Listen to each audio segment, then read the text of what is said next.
আর মানে আমরা বেসিক্যালি এখানে করবোটা কি, আমরা কোয়ান্টাম মেকানিক্সের যে আজকের একদম বেসিক্সটা একটু দেখব, যেটা আমাদের নেক্সট যা কিছু করব আমাদের সেখানে সব কিছুতে এইটা ছাড়া মানে করা একেবারেই ইম্পসিবল ব্যাপার। তো সবার আগে আমাদেরকে কোয়ান্টাম মেকানিক্সের ল্যাঙ্গুয়েজটা জানা দরকার। তো তার আগে আমি একটুকুনি 5 মিনিট মানে 2-3 মিনিট একটা কথা বলি যে মানে সবার প্রথমে কোয়ান্টাম মেকানিক্সটা এসছিল কিভাবে না, ম্যাক্স প্ল্যাঙ্ক ব্ল্যাক বডি রেডিয়েশনের এই যে কার্ভটা ছিল সেটাকে এক্সপ্লেন করার জন্য প্রথমে কি ধরেছিল না, রেডিয়েশন বিহেভস লাইক আ পার্টিকেল। তো তারপরে আইনস্টাইন আসলো, উনিও একই কথাই বললেন ফটো ইলেকট্রিক এফেক্টের মাধ্যমে যে না, radiation behaves like a particle. তারপরে আমরা সেম ভাবে যখন ক্রম্পটন স্ক্যাটারিং দেখলাম, তখনও আমরা দেখলাম যে রেডিয়েশন বিহেভস লাইক আ পার্টিকেল। তারপরে এইরকম ভাবে কোয়ান্টাম মেকানিক্স চলতে থাকলো। তারপরে পিকচারে আসলো হচ্ছে হাইজেনবার্গ না, ডি ব্রগলি। উনি বেসিক্যালি একজন হিস্ট্রি বা জিওগ্রাফি প্রফেসর ছিল। তো মানে প্রফেসর না, মানে ওখানে উনি মাস্টার্স কমপ্লিট করার পরে উনি ফিজিক্স নিয়ে আস্তে আস্তে পড়াশোনা শুরু করেন, এবং উনি এই সময় একটা ক্লেম করেন যে আহ, যেহেতু আহ, মানে ওয়েভের পার্টিকেল নেচার আছে, সেহেতু পার্টিকেলেরও ওয়েভ নেচার আছে। এবং উনি এই সময় কোনো স্ট্রং যুক্তিও দেখাতে পারেননি ওটার সপক্ষে। উনি জাস্ট এটা বলেছিল যে নেচারে সিমেট্রি এক্সিস্ট করে, যেহেতু একটা মেল আসে এবং একটা ফিমেলও আসে। তো যদি পার্টিকেল মানে ওয়েভ যদি পার্টিকেল হতে পারে, পার্টিকেলও ওয়েভ হবে। তো তারপরে উনি এইটা ওনার সপক্ষে আরেকটা যুক্তি দেখিয়েছিল যে একটা ইলেকট্রন যখন একটা অ্যাটমের চারপাশে আহ, মানে মুভ করছে, আহ, মানে সার্কুলার পাথে যখন ঘুরছে, তখন আমরা কি জানি যে ইলেকট্রন তার এনার্জিটা লস করছে না, স্টেশনারি ও মুভ করছে। তো এইটা নিয়ে উনি ওই সময় কি বললো যে মানে উনি এটাকে এক্সপ্লেন করলো ওয়েভ থিওরি দিয়ে, যদি আমরা ইলেকট্রনকে ওয়েভ ধরি তাহলে ইলেকট্রন ওখানে একটা স্ট্যান্ডিং ওয়েভ তৈরি করে রেখেছে, যার ফলে ওখানে ইলেকট্রনের এনার্জিটা লস হচ্ছে না। কিন্তু আমরা যদি ইলেকট্রনকে পার্টিকেল হিসাবে ধরি, আর একটা পার্টিকেল যে সার্কুলার পাথে মুভ করছে, অলওয়েজ তার সঙ্গে একটা অ্যাক্সিলারেশন অ্যাসোসিয়েটেড আছে। আর যেহেতু মানে অলওয়েজ অ্যাক্সিলারেশন অ্যাসোসিয়েটেড আছে, আর ম্যাক্সওয়েলের ইলেকট্রোম্যাগনেটিক থিওরি কি বলে যে যদি কারোর সঙ্গে অলওয়েজ মানে অ্যাক্সিলারেশন অ্যাসোসিয়েটেড থাকে, যদি কোনো চার্জ পার্টিকেলের সঙ্গে ওমা একটা second।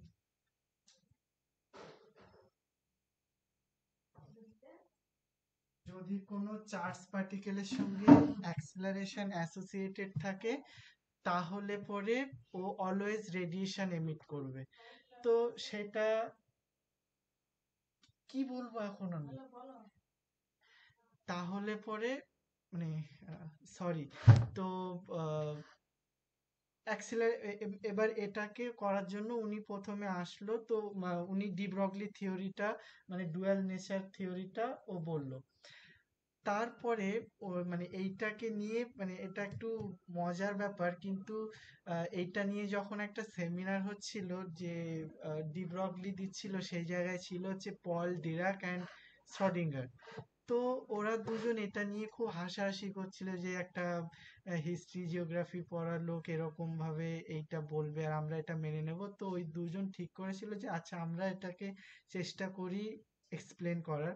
তো প্রথমে শ্রডিঙ্গার আসলো। তো উনি wave theory of quantum mechanics develop করে দিয়েছে। আর তারপরে হচ্ছে পল ডিরাক, যিনি রিলেটিভিস্টিক কোয়ান্টাম মেকানিক্স ডিরাইভ করে দিয়েছে। মানে দুজন ভালো বন্ধু একজনকে ট্রোল করতে গিয়ে দুটো থিওরি ডেভেলপ করে দিয়েছে। তো আমরা মানে আমরা আজকে যেটা শুরু করব সেটা হচ্ছে শ্রডিঙ্গার মানে ওয়েভ মেকানিক্সটাই আর কি আমরা পড়বো আজকে। তো তো এইটা পড়তে গেলে মানে এটা তো একটা সম্পূর্ণ নতুন জিনিস এক্সপ্লেন করার চেষ্টা করা হয়েছে। তো কিছু কিছু এখানে নতুন টার্মিনোলজি আসবে। তারপরে মানে অবভিয়াসলি বেশিরভাগটাই আমরা যেটা জানি যে জিনিসগুলো সেটা দিয়ে এক্সপ্লেন করার চেষ্টা করা হয়েছে, কিন্তু সেটাই মানে সবকিছুতে এনাফ ছিল না, আরো নতুন কিছু আমাদের দরকারও পড়েছে। তো এই যে নতুন কি কি টার্ম আমাদের জানা দরকার বা কি, সেইটা নিয়েই মেনলি আজকের আমরা এটা শুরু করব। আর তার আগে আমি একটা মানে ছোট রুট ম্যাপ বলি যে জেএলএস ম্যামের পোর্শন থেকে নাম্বার তোলা সবচাইতে ইজি ব্যাপার, কারণ ওনার যেটা অপারেটর অ্যালজেব্রা আছে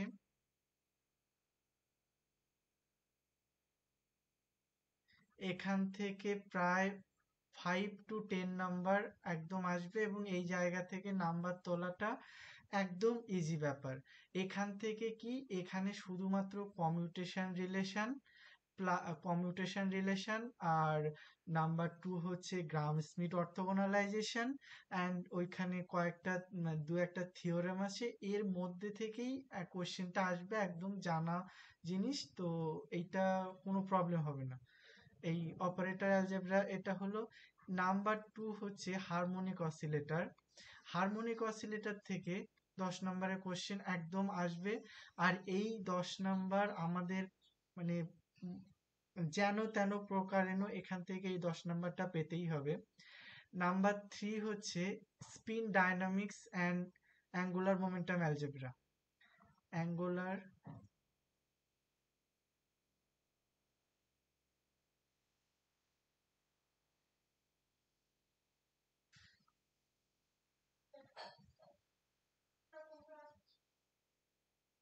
এখান থেকেও মানে 10 থেকে 15 নাম্বার আসবে। তাহলে এই তিনটেই হচ্ছে টোটাল জেএলএস ম্যামের পোর্শন আছে। আর এখানে তো একদম ধরা বাঁধা CG coefficient, Klebs Gordon coefficient থেকে 5 নাম্বার আসবেই আসবে। এটা প্রত্যেক বারের কোশ্চেন, সে যেই কোশ্চেন করুক না কেন সিইউতে এটা আসে। তো আমি এখানে কয়েকটা ট্রিক দেখিয়ে দেবো, এনি ক্লেবস গর্ডন কোফিশিয়েন্ট কিভাবে বার করতে হয় সেটা হয়ে যাবে। তো তাহলে আমরা আহ, মানে অপারেটর অ্যালজেব্রা, হারমোনিক অসিলেটর এগুলো করার আগে আমাদের একটু যে বেসিকটা যেটা জানতে হবে, যেটা মানে মনে হয় ম্যামও প্রায় 5-6টা ক্লাস ধরে ওই বেসিক জিনিসটাই করিয়েছে, কিন্তু আমাদের অতটা বেসিকে করা লাগবে না। আমাদের মেন ফোকাসটাই থাকবে কিভাবে নাম্বার উঠবে, আর যে জিনিসটা করলে নাম্বার উঠবে আমরা সেটাই করব। তো সেইটার ওপরেই ফোকাসটা বেশি থাকবে। সুতরাং আজকের ক্লাসটা শুধুমাত্র ইন্ট্রোডাকশনটাই থাক, ইন্ট্রোডাকশন টু কোয়ান্টাম মেকানিক্সের ওখানেই মানে এইটুকুই করব আমরা। তো সবার আগে আমরা দেখি যে মানে এই যে কোয়ান্টাম মেকানিক্সকে এক্সপ্লেন করতে গেলে আমার কি লাগবে, মানে ও কোথায় থাকে। তো কোয়ান্টাম মেকানিক্সকে সবার আগে এক্সপ্লেন করতে গেলে আমার একটা দরকার হচ্ছে একটা স্টেট, আর এই স্টেটটা কিভাবে টাইমের সঙ্গে ইভলভ করে কিনা সেটাই আমাদেরকে বলে হচ্ছে শ্রডিঙ্গার equation.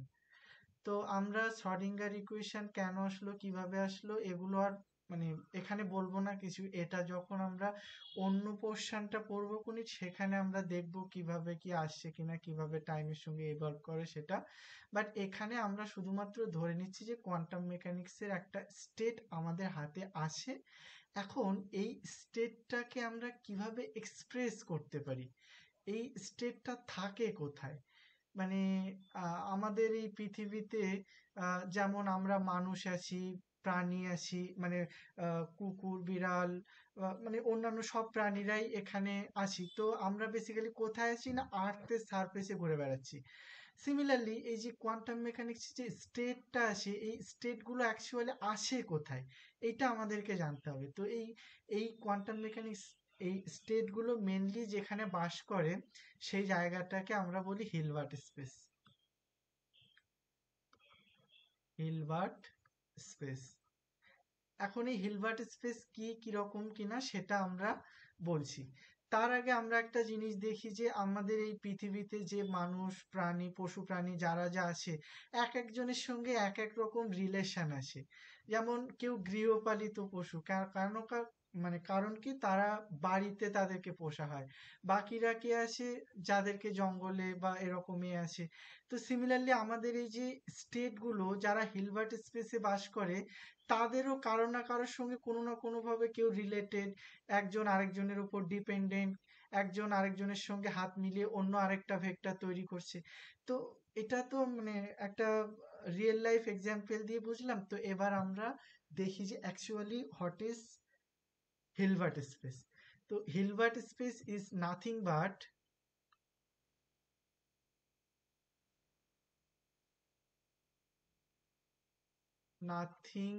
But a multi dimensional space.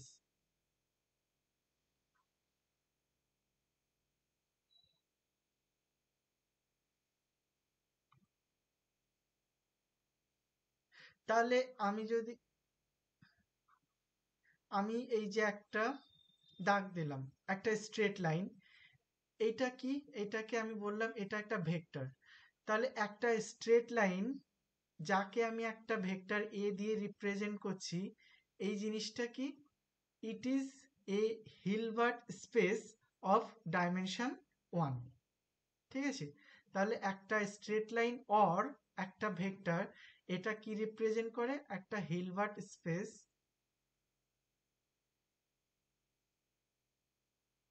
Of dimension 1।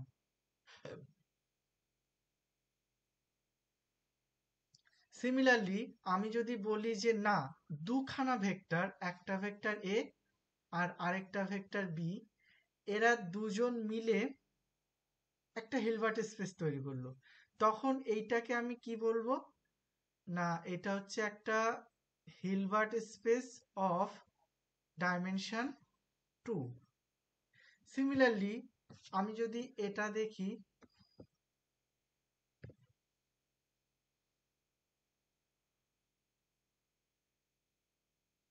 এটা এ ভেক্টর, এটা বি ভেক্টর, আর এটা সি ভেক্টর। তাহলে এটাকে আমরা কি বলতে পারি? না, এটা হচ্ছে হিলবার্ট স্পেস অফ 3D, 3 ডাইমেনশনে। তার মানে আমরা এখান থেকে কি দেখছি? যে যখন আমরা মানে 1D আসে তখন it's nothing but a length, আর যখন 2D হিলবার্ট স্পেসের কথা বলছি তাহলে it's nothing but area span by vector A and B. আর যখন আমরা 3 ডাইমেনশনাল হিলবার্ট স্পেসের কথা বলছি তখন it is a volume element span by vector A B and C. তার মানে আমাদের যে কার্টেসিয়ান সিস্টেম, যেটা আমরা I cap, J cap, K cap দিয়ে বলতাম, এটা একটা হিলবার্ট স্পেস। কিন্তু এই হিলবার্ট স্পেসের ডাইমেনশন কত? এই হিলবার্ট স্পেসের ডাইমেনশন হচ্ছে 3। তার মানে হিলবার্ট স্পেসটা কিন্তু নতুন কোনো কিছু না। এটা এটা হচ্ছে জাস্ট ভেক্টর দিয়ে তৈরি একটা স্পেস। এখন আমরা যখন কোয়ান্টাম মেকানিক্স যখন পড়তে যাব, তখন আমাদের আর এই একটা ভেক্টর, দুটো ভেক্টর, তিনটে ভেক্টর দিয়ে কাজ হবে না, আমাদের তখন অনেক অনেক ভেক্টর লাগবে। তাই জন্য আমরা এটাকে কি বলছি? N dimensional vector space.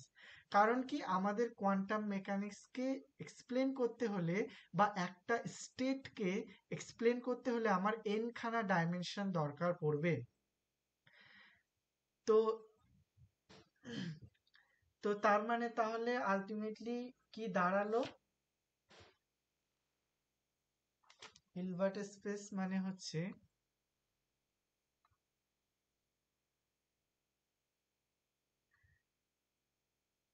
এটার মানে কি? The space span by N dimensional vector.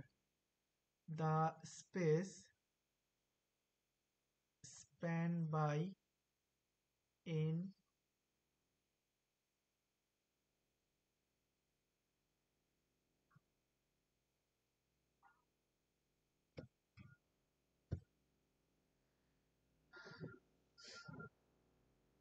এটা গেল।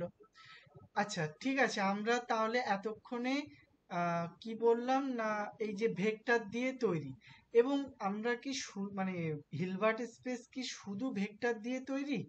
না, হিলবার্ট স্পেস এখানে দুখানা এলিমেন্ট আছে। তাহলে তাহলে আরেকটা কি লিখতে পারি আমরা, যে Hilbert space is a space of two element.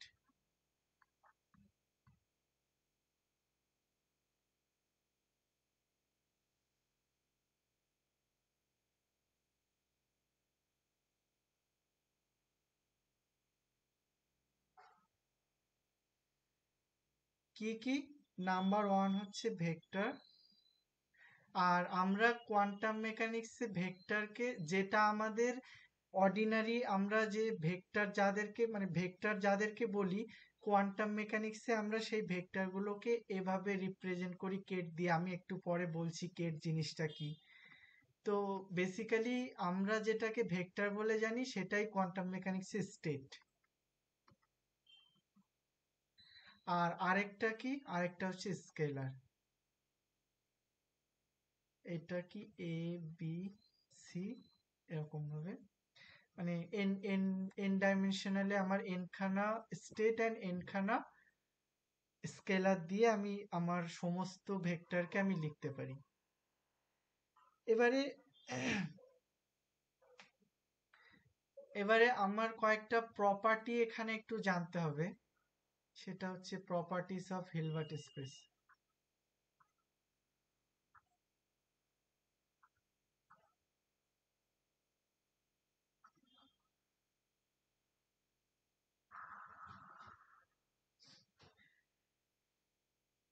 তাহলে হিলবার্ট স্পেসের কি কি প্রপার্টি আছে? Number one, Hilbert space is a linear vector space.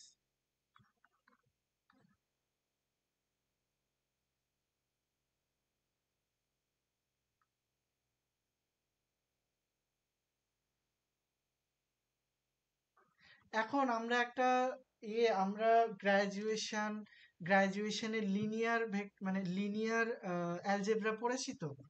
Linear algebra is nothing but matrix algebra. তার মানে যেহেতু linear vector space Hilbert space, আর আমরা লিনিয়ার অ্যালজেব্রা পড়েছি, তাহলে আমরা সরাসরি একটা জিনিস দেখতে পাচ্ছি কি, যে আমি মানে এখনো আমি ক্লেম করিনি সেটা, কিন্তু আমি বলতে চাইছি যে এই যে হিলবার্ট স্পেস যেটা, সেটাকে আমি ম্যাট্রিক্স দিয়ে রিপ্রেজেন্ট করতে পারবো। কারণ ম্যাট্রিক্সও linear vector space and Hilbert স্পেসও একই জিনিস। সুতরাং আমি যদি ম্যাট্রিক্সটা ভালো রকম ভাবে জানি, তার মানে আমার কোয়ান্টাম মেকানিক্স ডিল করতে কোনো প্রবলেম হবে না।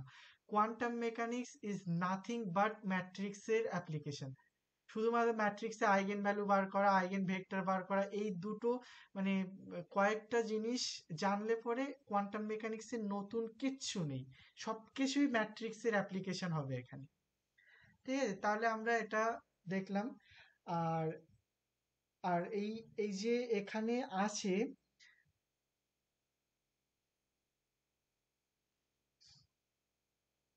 এবার এই যে লিনিয়ার ভেক্টর স্পেস, এবার এইটা একটু দেখি যে লিনিয়ার ভেক্টর স্পেসটা কি।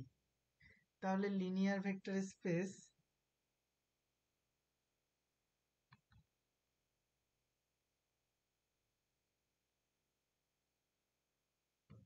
contains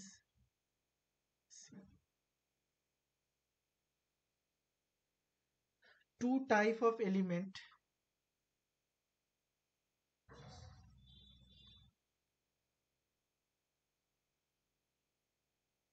vectors and scalars.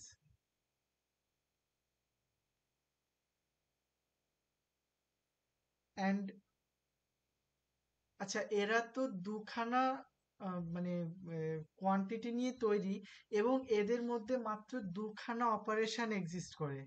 সেই দুটো অপারেশন কি? and two algebraic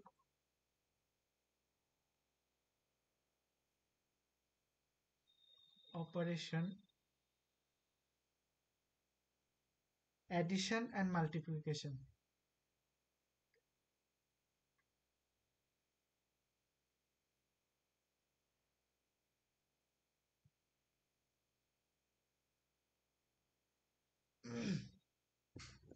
এবার অ্যাডিশন মানেটা কি?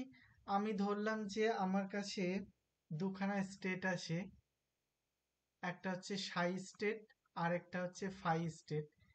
তো আমি যদি এদেরকে অ্যাড করি, অ্যাড করা মানে কি সাই প্লাস ফাই, এটা সাই প্লাস ফাই, এরকম ভাবে এরা অ্যাড হয়ে যাবে। ঠিক আছে? আর নাম্বার টু হচ্ছে, এটা গেল অ্যাডিশন।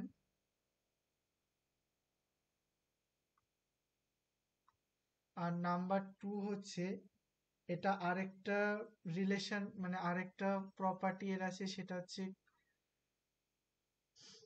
কমিউটিভিসিটি।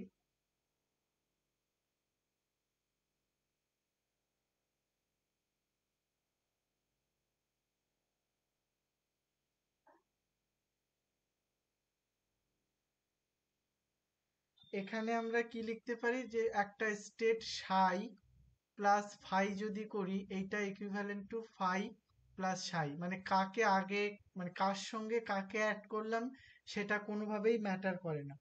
তারপরে আরেকটা রিলেশন আরেকটা আছে, সেটা হচ্ছে অ্যাসোসিয়েটিভিটি।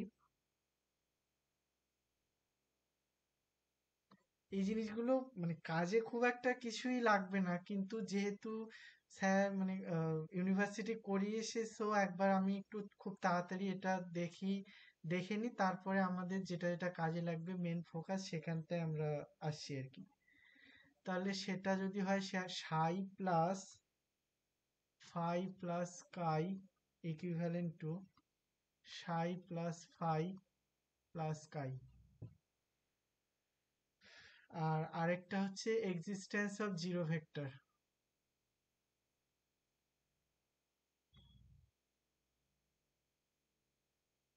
এটা বেসিক্যালি গ্রুপ থিওরির প্রপার্টি। তাহলে psi plus zero equivalent to zero plus psi equivalent to psi only. আর আরেকটা জিনিস কি থাকে গ্রুপ থিওরিতে আমরা দেখেছি, সেটা হচ্ছে এক্সিস্টেন্স অফ ইনভার্স ভেক্টর।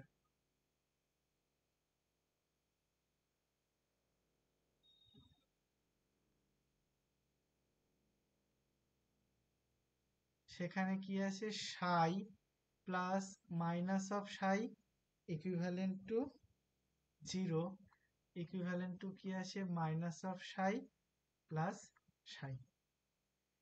ঠিক আছে? এইটা তো গেল অ্যাডিশনের প্রপার্টি গুলো। আর আরেকটা কি আছে, আরেকটা কি মেনে চলে, সেটা হচ্ছে মাল্টিপ্লিকেশন। দুটো অপারেশন ছিল, একটা অ্যাডিশন আর এটা হচ্ছে মাল্টি। এখন মাল্টিপ্লিকেশনে কি দিয়ে হতে পারে, সেটা হচ্ছে the product of A scalar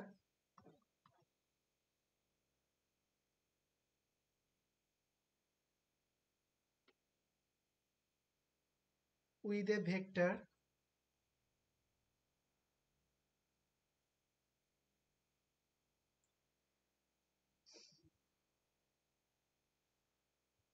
gives another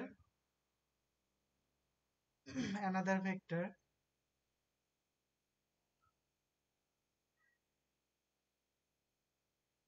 lying in the same vector space.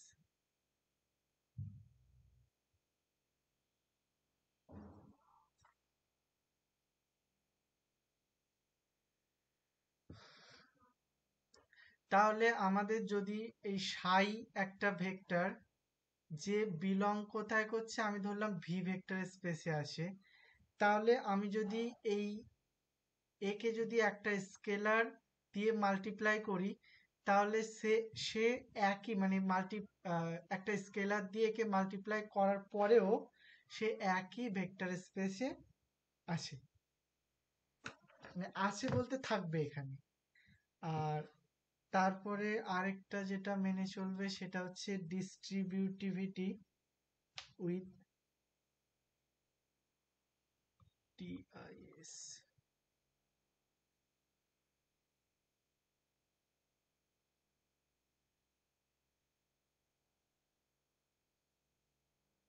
With respect to addition.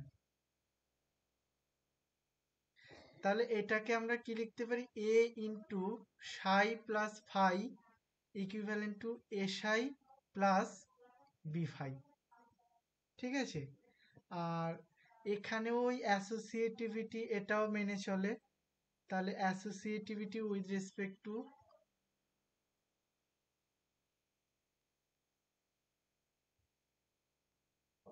Respect to multiplication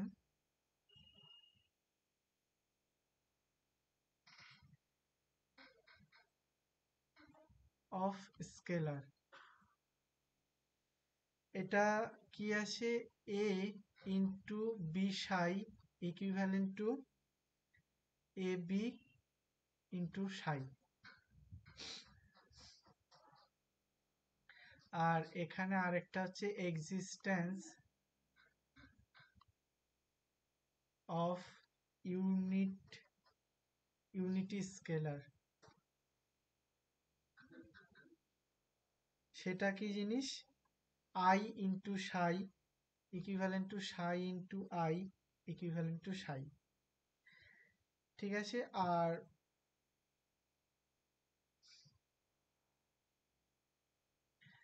এটা হলো এটা তো গেল একটা একটা স্কেলার দিয়ে যদি মানে আমি যদি গুণ করি তাহলে এই প্রপার্টি গুলো মেনে চলে। এবার আমি যদি দেখতে চাই যে আমি একটা ভেক্টরকে আরেকটা ভেক্টর দিয়ে গুণ করছি, তাহলে কি কি ভাবে হয়। তো আমরা সবার আগে একটুখানি একটা জিনিস দেখি যে আমাদের অর্ডিনারি যে ভেক্টর, আমি ধরলাম আমার কাছে A vector and B vector দুটো ভেক্টর আছে। তাহলে এই দুটো ভেক্টরকে আমি কিভাবে গুণ করতে পারি, একটা হচ্ছে ডট গুণ করতে পারি, আর আরেক এ ডট বি, আর আরেকটা কি করতে পারি, এ ক্রস বি। ঠিক আছে, তো সিমিলারলি এখানেও ওরকম যদি আমি দুটো স্টেটকে মাল্টিপ্লাই করতে চাই তাহলে সেটা দুভাবে হতে পারে। তার মধ্যে একটা হচ্ছে যেটা ইনার প্রোডাক্ট, আমরা এই মানে একটাকে আমরা ডিফাইন করব যে মানে দুভাবে যে গুণ করা যায়, তার মধ্যে একটা হচ্ছে ইনার প্রোডাক্ট। এখন ইনার প্রোডাক্টকে যেভাবে ডিফাইন করি সেটা হচ্ছে ইনার প্রোডাক্ট। ইনার প্রোডাক্ট হচ্ছে আমার কাছে দুখানা ভেক্টর আছে, একটা হচ্ছে সাই আর আরেকটা হচ্ছে ফাই। তাহলে এদেরকে যদি আমরা ইনার প্রোডাক্ট করি তাহলে বেসিক্যালি যেটা পাবো সাই ইন্টু ফাই। এটা হচ্ছে ডিরাক নোটেশনে। এখন এই যে গুণটা আমি করলাম, এই গুণের একটা না খুব সুন্দর মিনিং আছে, যেটা জেনারেলি আমাদের ইউনিভার্সিটিতে বলে না বা করে না। তো এই যে মানে ইনার প্রোডাক্টটা আছে, এইটা বেসিক্যালি আমাদেরকে কি ফিজিক্যালি কি মিন করছে, এইটা যদি আমরা না জানতে পারি, আমাদের পুরো কোয়ান্টাম মেকানিক্স জুড়েই শুধু এই গুণ করতে হবে, তাহলে আমরা বুঝতে পারবো না যে অ্যাকচুয়ালি আমরা কি করছি। তো এখানে আমরা প্রথমে যেটা দেখব সেটা হচ্ছে এই যে সাই, এটাকে আমরা কি বলি, কেট ভেক্টর। আর এর কমপ্লেক্স কনজুগেট যদি নেই, আমি একটু পরে আসছি সেটা, আর সেটা হচ্ছে ব্রা ভেক্টর। এখন আমি এই মাল্টিপ্লিকেশনটা করলাম, এটা মানেটা অ্যাকচুয়ালি কি হলো, মানেটা হলো আমার কাছে একটা কোয়ান্টাম মেকানিক্যাল সিস্টেম ছিল, যেটাকে আমরা রিপ্রেজেন্ট করলাম by the state vector phi, ket phi. ঠিক আছে, এখন আমি ওর উপরে কোনো একটা অপারেশন পারফর্ম করলাম। অপারেশন যখনই আমরা কি জানি কোয়ান্টাম মেকানিক্সে যে স্টেট থাকে, আমি যখনই ওকে কোনোভাবে কিছু একটা মেজার করতে যাই, ওর পুরো সিস্টেমটাই কোলাপস করে যায়। মানেটা কি, আমার কাছে একটা স্টেট আছে সাই, এটাকে আমি রিপ্রেজেন্ট করছি এ psi one plus B psi two plus C C সাই থ্রি। এখন আমি যদি একে আমি এই সিস্টেমটার জন্য আমি যদি এনার্জি কত মেজার করতে চাই, তাহলে আমি প্রথমত তিনটে রেজাল্টই একসঙ্গে পাবো না। আমি যখনই একে মেজার করতে যাব, যে কোনো একটা রেজাল্টকেই আমি আউটকাম হিসাবে পাবো। তো যখনই আমি একটা রেজাল্টকে আউটকাম হিসাবে পাবো, তখন বাকি তিনটে রেজাল্ট অলরেডি কোলাপস করে যাবে। মানে কি, আমি যদি ধরি যে আমরা বাইরে দাঁড়িয়ে আছি, আর আমাদের যে কোনো একজন বন্ধু বা মানে হ্যাঁ, যে কোনো একজন বন্ধু আহ, সে ইন্টারভিউ দিতে ঢুকেছে ঘরের মধ্যে। এখন মানে মেন ভাইভাতে কি হয়, 4-5 জন মিলে ভাইভা নেয়। এখন আমি ধরলাম যে সামনে যে 4-5 জন গোল টেবিলের এখানে যে ভাইভা নিচ্ছে, ওনারা এখানে আছে, আর সামনে তিনখানা টেবিল আছে, তিনখানা চেয়ার আছে। এখন আমরা বাইরে বসে যদি প্রেডিক্ট করার চেষ্টা করি যে ওই ছেলেটা মানে যে ঢুকেছে সে বেসিক্যালি কোথায় বসেছে, যতক্ষণ অবধি আমরা বাইরে থাকবো ততক্ষণ অবধি আমরা যে কোনো একটা চেয়ারে তার বসার প্রবাবিলিটি আমরা কি বলবো, 1/3, 1/3, 1/3, যে কোনো একটা চেয়ারে বসে সে ইন্টারভিউটা অ্যাটেন্ড করতে পারে। কিন্তু যেই মুহূর্তে আমরা দরজা খুলে এখানে গিয়ে দেখব, তখন তো ও তো আর তিনখানা চেয়ারে বসেনি। যতক্ষণ অবধি আমি দেখিনি কোথায় বসে আছে, বাইরে ছিলাম, ততক্ষণ অবধি ও তিনখানা চেয়ারেই বসার প্রবাবিলিটি ছিল। কিন্তু আমি যখনই দরজা খুলে দেখলাম, তখন ও তিনটে চেয়ারের মধ্যে যে কোনো একটা চেয়ারে বসে থাকবে। অ্যাকচুয়ালি কোয়ান্টাম মেকানিক্সও ঠিক এইভাবেই ওয়ার্ক করে। কোয়ান্টাম মেকানিক্সকে যতক্ষণ আমি দেখছি না ও সুন্দরভাবে নিজের মতো যা খুশি তাই করে যাচ্ছে, কিন্তু যখনই কেউ ওকে অবজার্ভ করছে, ও পুরো কোলাপস করে সেই একটা স্টেটেই চলে আসবে। তো সিমিলারলি এইরকম ভাবে আমাদের কাছে একটা স্টেট ছিল, যে স্টেটকে আমরা ফাই দিয়ে রিপ্রেজেন্ট করেছিলাম। এখন আমি মানে আমরা ওই স্টেটকে যখন ফাই দিয়ে রিপ্রেজেন্ট করেছি, এবার আমরা ওর উপরে একটা কোয়ান্টাম মেকানিক্যাল মেজারমেন্ট করতে গেলাম। যখনই মেজারমেন্ট করলাম, ওই স্টেটটা কনভার্ট হয়ে গেল কোথায়, ফাইতে, মানে সরি সাইতে। তখন এই যে ডট গুণটা কি বলছে, যে এই যে মেজারমেন্টটা করার জন্য স্টেটটা যে ফাই থেকে সাইতে পরিবর্তন হয়েছে, তার জন্য অ্যামপ্লিটিউডের কি চেঞ্জ হয়েছে। এবং আমরা কোথাও না কোথাও কোয়ান্টাম মেকানিক্সে কি জানি, প্রবাবিলিটি, PROBABLIT, প্রবাবিলিটি মানেটা কি, অ্যামপ্লিটিউডের মডুলাস অফ অ্যামপ্লিটিউডের স্কোয়ার। অ্যামপ্লিটিউডের স্কোয়ারটাই কি বলে, প্রবাবিলিটিকে বলে। দ্যাটস হয় আমরা এই যে ইনার প্রোডাক্ট, এই ইনার প্রোডাক্টের স্কোয়ারটা, এটাকে প্রবাবিলিটি ডেন্সিটি বলা হয়। আর এটাকে যখন -ইনফিনিটি টু +ইনফিনিটি যখন ইন্টিগ্রেট করব, দিস ইজ আওয়ার প্রবাবিলিটি। তাহলে ইনার প্রোডাক্টটার মানেটা বোঝা গেল। আমার কাছে একটা স্টেট ফাই আছে, যার উপরে একটা কোয়ান্টাম মেকানিক্যাল মেজারমেন্ট আমরা করতে গেলাম। করতে গিয়ে স্টেটটা কোথা থেকে কোথায় চেঞ্জ হয়ে গেছে, ফাই থেকে সাইতে। এবং সেই চেঞ্জ হওয়ার ফলে যে অ্যামপ্লিটিউডের চেঞ্জ হয়েছে, সেই অ্যামপ্লিটিউডের চেঞ্জটাকে মানে চেঞ্জটাকে ক্যারি করছে হচ্ছে ইনার প্রোডাক্ট। এটা কি বোঝা গেল?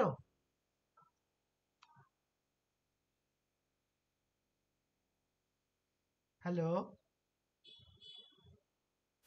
হ্যাঁ দাদা। ওকে, বাকি সবাই বুঝতে পেরেছিস?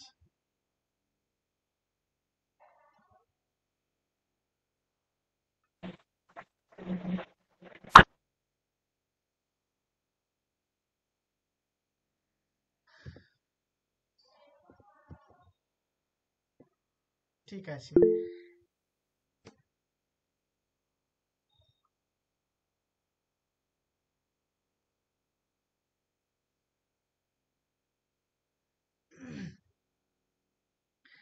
এটা তো গেল। এবারে আমরা একটু দেখি যে তাহলে এই যে ভেক্টর স্পেসটা করেছি, এটা ডাইমেনশন কত। এটা খুবই ইম্পর্ট্যান্ট, কারণ আমাদের মানে এই হিলবার্ট স্পেসের ডাইমেনশন অনুযায়ী আমাদের ম্যাট্রিক্স চুজ করতে হবে, যে আমরা কোন ম্যাট্রিক্স নিয়ে ডিল করব। ঠিক আছে? তো এটার ডাইমেনশন হচ্ছে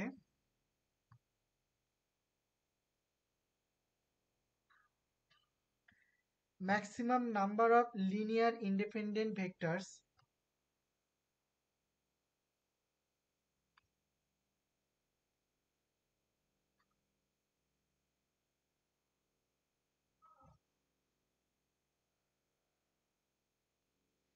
independent vector is the dimension of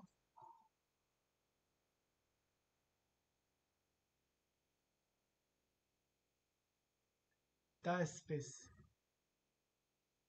ঠিক আছে, তাহলে আমি আগেই বলেছিলাম যদি আমরা একটা ভেক্টর দিয়ে তৈরি করার চেষ্টা করি হিলবার্ট স্পেস, সেটা ওয়ান ডাইমেনশনাল হবে। যদি দুখানা ভেক্টর দিয়ে করার চেষ্টা করি সেটা টু ডাইমেনশনাল হবে। যদি তিনখানা ভেক্টর দিয়ে করার চেষ্টা করি সেটা থ্রি ডাইমেনশনাল হবে। তো এই অবধি গেল। এখন আমাদের মেনলি দরকার যে এইবার এই যে স্টেট ভেক্টরগুলোকে আমি কিভাবে সিলেক্ট করব। প্রথমে তো আমরা বললাম যে না এই স্টেট ভেক্টর এরা হিলবার্ট স্পেসে বাস করে অমুক তমুক সবকিছু। এবার আমরা এর উপরে কিছু রেস্ট্রিকশন ইম্পোজ করার চেষ্টা করি যে অ্যাকচুয়ালি আদতে কোন ভেক্টরগুলো এই হিলবার্ট স্পেস তৈরিতে অংশগ্রহণ করবে। তো সেটার জন্য আমাদের সবার আগে যেটা জানা দরকার সেটা হচ্ছে linearly dependent vector and linearly independent vector কি সেটা জানা। তাহলে আমাদেরকে যেটা জানতে হবে সেটা হচ্ছে, আমরা মেনলি যেটা জানতে চাই সেটা হচ্ছে বেসিস ভেক্টর ফরমেশন।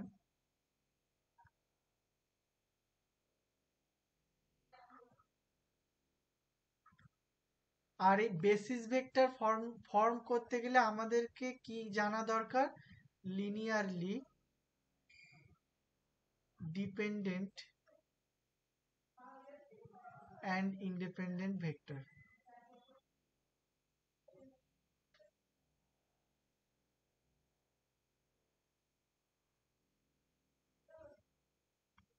আচ্ছা, এইটা আমরা নিশ্চয়ই জানি সবাই যে লিনিয়ারলি ডিপেন্ডেন্ট অ্যান্ড ইন্ডিপেন্ডেন্ট জিনিসটা কি। এটা আমরা ইসে সব গ্রাজুয়েশন সব জায়গায় পড়েছি, মাস্টার্সে এসেও দেখেছি। তো আমি যদি মানে একদম খুব শর্টে এটা বলে দিচ্ছি যে linearly dependent vector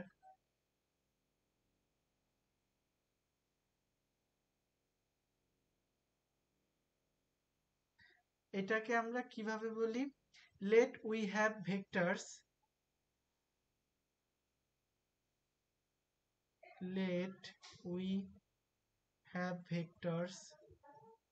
a b c d এরকম ভাবে n খানা ভেক্টর আছে আমাদের কাছে, এবং আমরা যদি and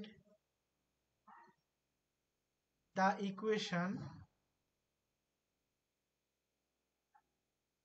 summation I equivalent to 1 to n small n দেই, এখানে যে রিলেশনটা সেটা হচ্ছে ai ইন্টু ক্যাপিটাল AI, এটা vector equivalent to 0। That is এটাকে যদি আমরা এক্সপ্যান্ড করি তাহলে কি পাচ্ছি a1 ইন্টু, আচ্ছা সরি এখানে এটা এরকম ভাবে লেখা উচিত a1 a2 a3 dot dot dot an। তাহলে একে আমরা কি লিখতে পারি, a1 plus a2 into a2 plus a3 into a3 dot dot dot dot an into an equivalent to 0।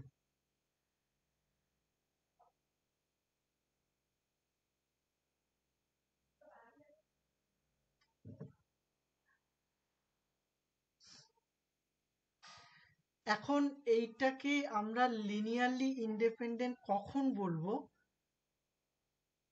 মানে আমি আচ্ছা লিনিয়ারলি ইন্ডিপেন্ডেন্ট আগে লিনিয়ারলি ডিপেন্ডেন্টে আসা যাক।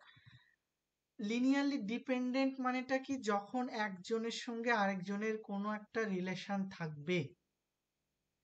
তাহলে আমি যদি এখানে ধরি যে a1 not equivalent to 0 and a2 not equivalent to 0 আর বাকি সব এলিমেন্ট a3 থেকে শুরু করে an অবধি সবাই 0, তাহলে আমি এখান থেকে কি পাচ্ছি a1 into a1 plus a2 into a2 equivalent to 0। তার মানে আমরা এখান থেকে কি পাচ্ছি, a1 vector equivalent to minus of a2 vector by a1 vector into a2 vector. তার মানে আমরা কি দেখলাম যে এই a1 vector and a2 vector এদের মধ্যে কোনো না কোনো একটা রিলেশন আছে। তার মানে কি এরা লিনিয়ারলি ডিপেন্ডেন্ট, মানে এরা ডিপেন্ডেন্ট। লিনিয়ারলি কথাটা পরে আসি। আর লিনিয়ারলি কেন, কারণ এরা এদের যে পাওয়ার সেই পাওয়ারটা ওয়ান, লিনিয়ার, দ্যাটস হয় এরা লিনিয়ারলি ডিপেন্ডেন্ট। মানে আমাদের বেসিক্যালি বলতে গেলে যেরকম প্যারেন্টস অ্যান্ড সনের রিলেশন, মানে ওই জন্যই মানে আমরা যারা হস্টেলে থাকি বাড়ি থেকে মাসে 8-9 হাজার টাকা কেন পাঠায়, because of we are dependent to them. তো সিমিলারলি এরকম যদি একটা ভেক্টর আরেকটা ভেক্টরের সঙ্গে লিনিয়ারলি ডিপেন্ডেন্ট হয়, সেটাকে আমরা লিনিয়ারলি ডিপেন্ডেন্ট ভেক্টর বলছি। এখন আমরা মানে লিনিয়ার ডিপেন্ডেন্ট হলে কি লাভ কি লস সেটা আমি একটু পরেই বলছি। সিমিলারলি যদি আমি ধরি যে a3ও নট ইকুইভ্যালেন্ট টু 0, তখন আমার রিলেশনটা কি হবে, a1 into a1 plus a2 into a2 plus a3 into a3 equivalent to 0। তাহলে এখান থেকে আমরা কি লিখতে পারি, a1 into a1 equivalent to minus of a2 into a2 plus minus a3 into a3। এখান থেকে আমরা কি বলতে পারি, a1 vector equivalent to minus of a2 by a1 into a2 vector plus plus no sorry minus a3 by a1 into a3। তার মানে এখানেও আমরা কি দেখছি যে a1 ভেক্টরকে রিপ্রেজেন্ট করা যেতে পারে in terms of a2 and a3 vector. তার মানে কি a1 ভেক্টর ডিপেন্ড করে আসে বা a1 ভেক্টরকে আমরা রিপ্রেজেন্ট করতে পারছি এটা দিয়ে। তার মানে এরা এটা হলো। কিন্তু আমাদের যদি এই যে কোএফিসিয়েন্ট যেগুলো ছিল সেগুলো যদি সবগুলোই 0 হতো, তাহলে আমরা এখানে কোনো ভেক্টরের সঙ্গে কোনো ভেক্টরের রিলেশনই কখনোই খুঁজে পেতাম না।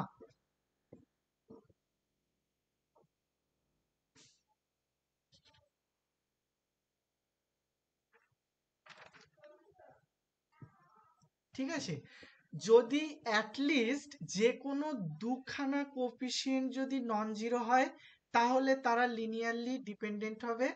আর যদি একটাও কোএফিসিয়েন্ট মানে নন জিরো না হয় তাহলে তখন আমরা কি পাবো, যদি if a1 equivalent to a2 equivalent to a3 dot dot dot dot dot equivalent to an equivalent to 0 হয়, তাহলে a1 a2 a3 a4 এরা সবাই কি হবে, লিনিয়ারলি ইন্ডিপেন্ডেন্ট। এই লিনিয়ারলি ইন্ডিপেন্ডেন্ট জিনিসটা কি, এইটা হচ্ছে আমাদের যে I I cap J cap K cap, আমরা যে মানে আমাদের যে থ্রি ডাইমেনশনাল যে তিনখানা, আমি থ্রি ডাইমেনশন না সবার আগে টু ডাইমেনশনে বলি, তাহলে আমি টু ডাইমেনশনে যে কোন একটা মিনিট ঠিক আছে, তাহলে এটা হচ্ছে এরা লিনিয়ারলি ইন্ডিপেন্ডেন্ট হলো।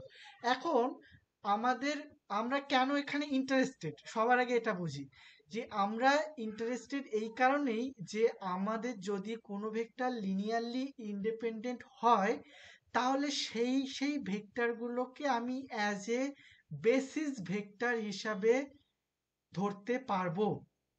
এখন বেসিস ভেক্টর মানেটা কি, বেসিস ভেক্টর মানেটা হচ্ছে আমরা যেরকম টু ডাইমেনশন বা থ্রি ডাইমেনশনে একটা ভেক্টরকে যদি লিখতে চাই, সাপোজ আমি একটা ভেক্টর লিখলাম এ vector equivalent two a1 i cap plus a2 j cap. এখানে i আর j এরা হচ্ছে বেসিস ভেক্টর। এরা বেসিস ভেক্টর কেন, কারণ আমি কখনোই i K in terms of j কখনোই লিখতে পারবো না। মানে আই কখনোই জে এর ওপর ডিপেন্ডেন্ট নয়, আই এর মতো চলে, জে এর মতো চলে। আই সবসময় এক্স ডিরেকশন বরাবর থাকে আর জে ওয়াই ডিরেকশন বরাবর থাকে। এখানে কাউকেই কারোর দরকার পড়ে না। কিন্তু আমি যখনই মাঝখানে কোনো একটা ভেক্টরকে লিখবো তখন আমার এদের দুজনকে দরকার পড়বে এই ভেক্টরটাকে পুরোপুরি এক্সপ্রেস করার জন্য। তার মানে কি এদের এই ভেক্টরের বেসিসটা কি, এই ভেক্টরের বেসিস মানে কার রেসপেক্টে ভেক্টর এটাকে আমরা চিনতে পারি, সেটা হচ্ছে আই আর জে। যেমন আমি যদি বলি যে a1 vector equivalent to 2i cap plus 3j cap, আর a2 ভেক্টর মানে কি 5i cap plus 6j cap. এখন আমরা যে এই দুটো ভেক্টরকে বললাম, আমি যদি এদেরকে কম্পেয়ার করতে চাই বা কোনো কিছু, এই দুটো ভেক্টর তৈরি হয়েছে কি নিয়ে, এদের বেসিসটা হচ্ছে আই আর জে, আর এদের এই বেসিসের রেসপেক্টেই আমরা a1 আর a2 কে কম্পেয়ার করছি। তার মানে আমরা কি দেখছি যে 2D তে আমরা যে কোনো ভেক্টরকে লিখতে পারি in terms of I and J. Similarly আমরা কোয়ান্টাম মেকানিক্সকেও একটা স্টেটকে রিপ্রেজেন্ট করার জন্য দুখানা মানে আমরা এইরকম কিছু বেসিসকে খোঁজার চেষ্টা করছি, যে বেসিসগুলো দিয়ে ওই ভেক্টর স্পেসটা তৈরি হলে আমি ওই ভেক্টর স্পেসে যে কোনো ভেক্টরকে ওই বেসিসের রেসপেক্টে লিখতে পারবো। তাহলে এইটা এইটা গেল 2D তে। আর 3D তে যদি হয় আমাদের, তাহলে প্লাস এখানে কে ক্যাপ থাকবে। তাহলে এটা গেল আইজেকে। এখন আমাদের যারা যারা লিনিয়ারলি মানে ইন্ডিপেন্ডেন্ট ভেক্টর এখানে আসে, সেই সেই ভেক্টর নিজেই অ্যাজ এ বেসিস হিসাবে এখানে কাজ করবে। তাহলে আমি ধরলাম যে আমি একটা ভেক্টর স্পেস তৈরি করলাম, যেখানে সাই 1, সাই 2, সাই 3, psi 4 dot dot dot dot dot psi এটা হচ্ছে একটা N dimensional vector space, Hilbert space আর কি। তো এখানে এরা সবাই লিনিয়ারলি ইন্ডিপেন্ডেন্ট। আর আমরা কি দেখেছি, লিনিয়ারলি ইন্ডিপেন্ডেন্ট হতে গেলে কি কি হতে হয়, এখানে যেমন I cap dot J cap equivalent to 0 হয়, মানে একটা ভেক্টরের সঙ্গে আরেকটা ভেক্টরের ডট গুণ করলে 0 হয়। আর আরেকটা কি দেখেছি, সেই ভেক্টরের সঙ্গে সেই মানে I I dot I equivalent to 1। তো মানে কোনো একটা ভেক্টরকে তার নিজের সঙ্গে গুণ করলে সেটা 1ই দেবে। সিমিলারলি এখানেও তাহলে ওই একই প্রপার্টি এখানেও ফলো করবে। তো সবার আগে আমরা একটা স্টেট তৈরি করার চেষ্টা করি। তাহলে আমাদের যে স্টেটটা তৈরি হচ্ছে তার নাম আমরা দিচ্ছি সাই, ইকুইভ্যালেন্ট টু কি এ সাই 1 plus a1 Sai 1 plus a2 Sai 2 plus dot dot dot dot dot plus an Sai N. এই যে এই যে একটা স্টেট আমি রিপ্রেজেন্ট করেছি, এই রিপ্রেজেন্ট করতে আমার এন খানা লিনিয়ারলি ইন্ডিপেন্ডেন্ট ভেক্টরের দরকার পড়েছে। আর এই যে মানে এন খানা বেসিসের দরকার পড়েছে। এই যে সাই 1 এটা হচ্ছে একটা বেসিস, এটা হচ্ছে একটা বেসিস, এটাও একটা বেসিস। এবং এই বেসিসগুলোকে চুজ করার ক্ষেত্রে আমার কাছে একটা অস্ত্র আছে কি, আমি বেসিসগুলো চুজ করার আগে দেখবো যে ও লিনিয়ারলি ডিপেন্ডেন্ট নাকি ইন্ডিপেন্ডেন্ট। যদি ও লিনিয়ারলি ইন্ডিপেন্ডেন্ট হয়ে যায়, তাহলে অ্যাজ এ বেসিস হিসাবে আমি ওকে ইউজ করতে পারবো, আমরা ওকে ইউজ করতে পারবো। তো এই অবধি বোঝা গেছে সবার? হ্যাঁ, বেসিক্যালি এই জায়গাটা না মানে কাজে খুব একটা লাগবে না, কিন্তু এটা না একটু জানলে মানে সুবিধা হবে আর কি, মানে নিজের রিলেট করতে সুবিধা হবে পুরো জিনিসটা।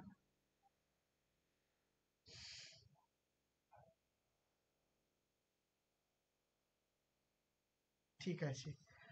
আর এরপরে আমরা এই যে এই যে কথাটা এক্ষুনি বললাম যে সাই, এই সাইটা এটা হচ্ছে একটা নোটেশন ফ্রি রিপ্রেজেন্টেশন।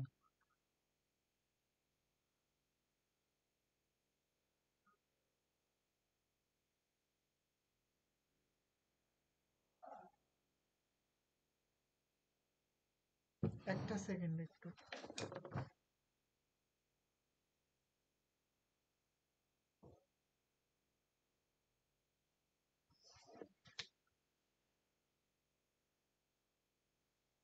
আচ্ছা, এইটাকে আমরা একটু এটা লিখে নিই। এটাকে আমরা বলি হচ্ছে কেট ভেক্টর আর কেট ভেক্টরটা কি? It denotes the state of quantum mechanics, it denotes the state of quantum mechanics system, na quantum mechanical system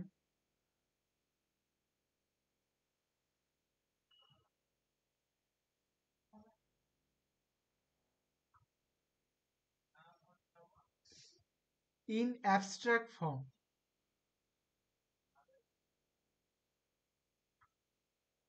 or FORM, or representation free form,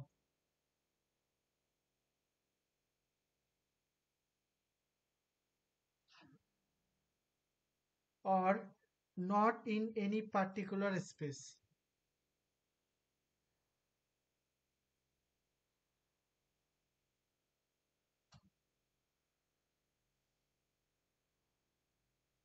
ঠিক আছে, তাহলে এই যে সাইটা, এটার বিউটিটা এখানেই, যে এটা এমন একটা মানে মানে ডিরাকের মাথা থেকে যাই না কিভাবে উনি এতটা করে ভেবেছিলেন যে আমরা জেনারেলি কি জানতাম, আমরা জানতাম যে একটা আছে আমাদের কাছে কোঅর্ডিনেট স্পেস, আর আরেকটা কি আছে মোমেন্টাম স্পেস।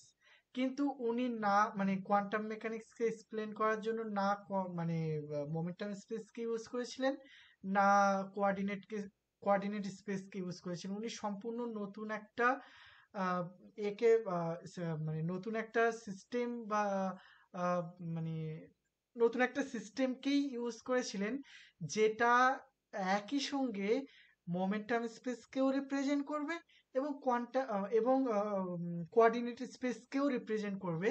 এবং আমরা আমাদের সুবিধা মতো এই সাইকে যে কোনো টাইমে মোমেন্টাম স্পেসেও ফিরিয়ে আনতে পারবো, আবার কোয়ান্টাম স্পেস মানে সরি মোমেন্ট কোঅর্ডিনেট কোঅর্ডিনেট স্পেসেও ফিরিয়ে আনতে পারবো। তো তার জন্য উনি একটা মানে সেই ট্রান্সফরমেশনটা কিভাবে মেনে চলে না, আমার কাছে যদি পজিশন মানে আমি যদি একে পজিশন স্পেসে লিখতে চাই, প্রথমে যে সাই আছে সেটা তো একেবারে মানে রিপ্রেজেন্টেশন ফ্রি ফর্ম। আর আমি যদি একে পজিশন স্পেসে লিখতে চাই, তাহলে আমার সাইটা কি হবে, সাই এক্স। এবং এটাকে আমি পাবো কিভাবে, আমি যদি পজিশন মানে ব্রা এক্স দিয়ে যদি একে গুণ করি, তাহলে এটা আমার পজিশন স্পেসে স্টেটকে রিপ্রেজেন্ট করবে। আমি যদি মোমেন্টাম স্পেসে লিখতে চাই, তখন পি মানে এদের ব্র্যাকেটটা নিলে পরে এ মোমেন্টাম স্পেসে ওই ফাংশনকে রিপ্রেজেন্ট করবে। আর যদি সিমিলারলি আমি যদি কে স্পেসে লিখতে চাই, তাহলে কে সাই। এইটা কিন্তু ভীষণ ইম্পর্ট্যান্ট। এই জায়গা থেকে এএস স্যারের ওখানে কোশ্চেন আসলেও আসতে পারে, 10 ইয়ার্সে প্রতি 1-2 বছর পর পর এই জায়গা থেকে কোশ্চেন আসে। আমাদেরকে এটা জানা দরকার যে মানে কোনো একটা অপারেটরকে মোমেন্টাম স্পেসে কেমন দেখতে হয় আর কোঅর্ডিনেট স্পেসে কেমন দেখতে হয়। তো এই যে তারপরে আমি মোমেন্টাম স্পেস থেকে কোঅর্ডিনেট স্পেসে কিভাবে যাব, কোনো একটা ওয়েভ ফাংশন আমি জানি যে এখানে মোমেন্টাম স্পেসে একরকম দেখতে, আমি তাকে কোঅর্ডিনেট স্পেসে নিয়ে গেলে কেমন হবে। 2022 সালে পুরো একটা 10 নম্বরের কোশ্চেন এর উপরেই ছিল। ওখানে স্যার বলে দিয়েছে যে একটা ইনফাইনাইট স্কোয়ার পোটেনশিয়াল ওয়েল, তার মধ্যে একটা ওয়েভ ফাংশন ইনি, আমরা এই ওয়েভ ফাংশন যদি সাই এক্স হতো, তাহলে আমরা খুব সহজে বলে দিতাম এর ওয়েভ ফাংশনটা 2/a sine N pi X by A. এটা করে আমরা সব অঙ্কগুলো করতে পারতাম। কিন্তু উনি বলেছেন না, এই ওয়েভ ফাংশনকে লেখো মানে কনভার্ট করো মোমেন্টাম স্পেসে।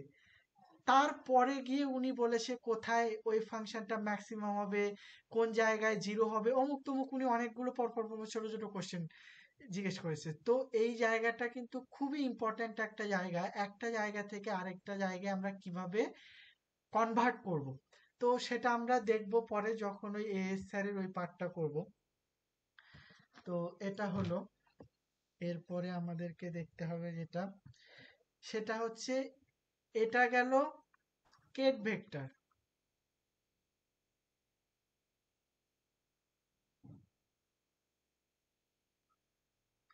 আর এতক্ষণ আমরা যেটা আলোচনা করলাম সেটা কি ছিল?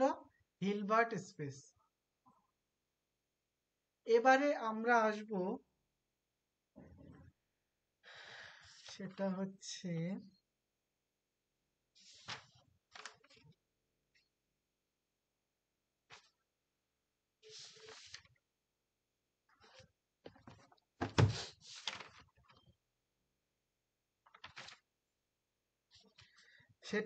Dual Hilbert space.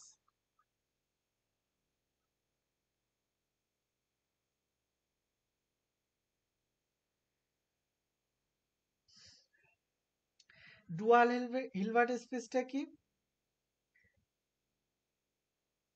For Hilbert space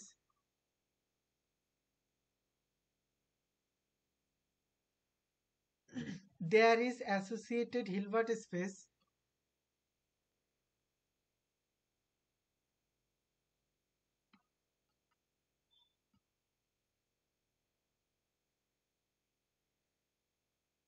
that contains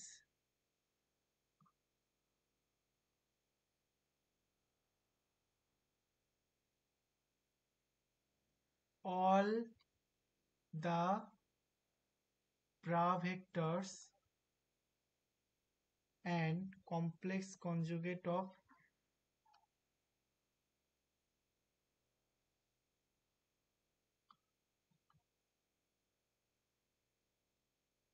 of scalars. তাহলে বোঝা গেল ডুয়াল হিলবার্ট স্পেসটা কি? ডুয়াল হিলবার্ট স্পেসটা হলো আমরা এতক্ষণ যেটা কেট ভেক্টর নিয়ে যা আলোচনা করেছি একদম এক্স্যাক্টলি সেম জিনিস এখানে আসে, বাট এটাকে আমরা কি করব? কমপ্লেক্স কনজুগেট করে দেব।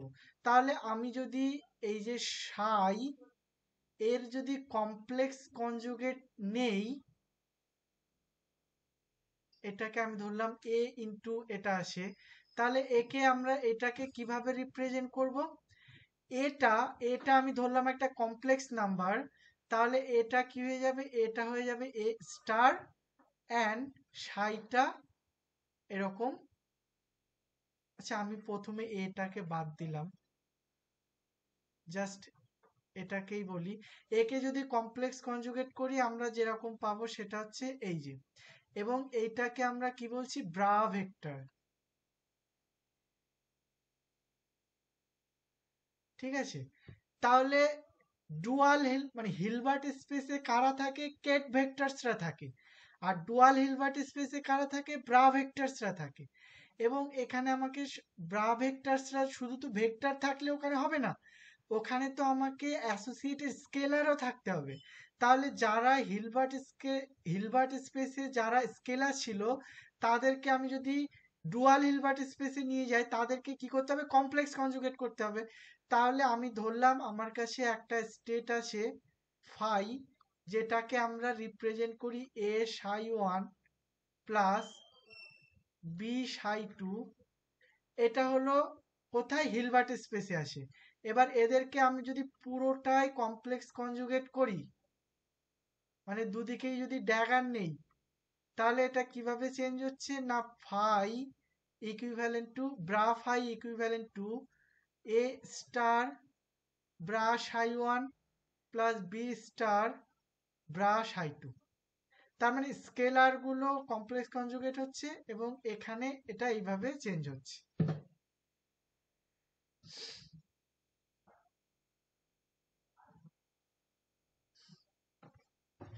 তাহলে আমরা আমরা ওই যে ডট গুণটা যখন করেছিলাম বা ইনার প্রোডাক্ট করেছিলাম, ইনার প্রোডাক্ট মানেটা কি? বেসিক্যালি ব্রা সাই ইন্টু কেট সাই ইকুইভ্যালেন্ট টু ওয়ান, অথবা কি দেয়? Bra phi Kate Sai equivalent to zero হতে পারে বা যা কিছু হতে পারে।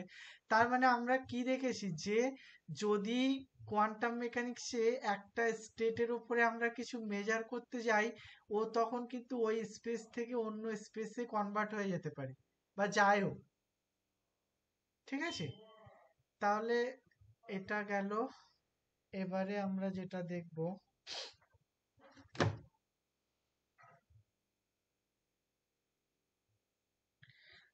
এবারে আমরা দেখব কিছু প্রপার্টিজ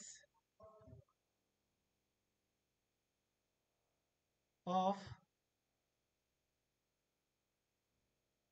কেট অ্যান্ড ব্রা। তাহলে আমরা যদি দেখি এ ইন্টু সাই, এটাকে এরকম ভাবেও লেখা যায় এটা।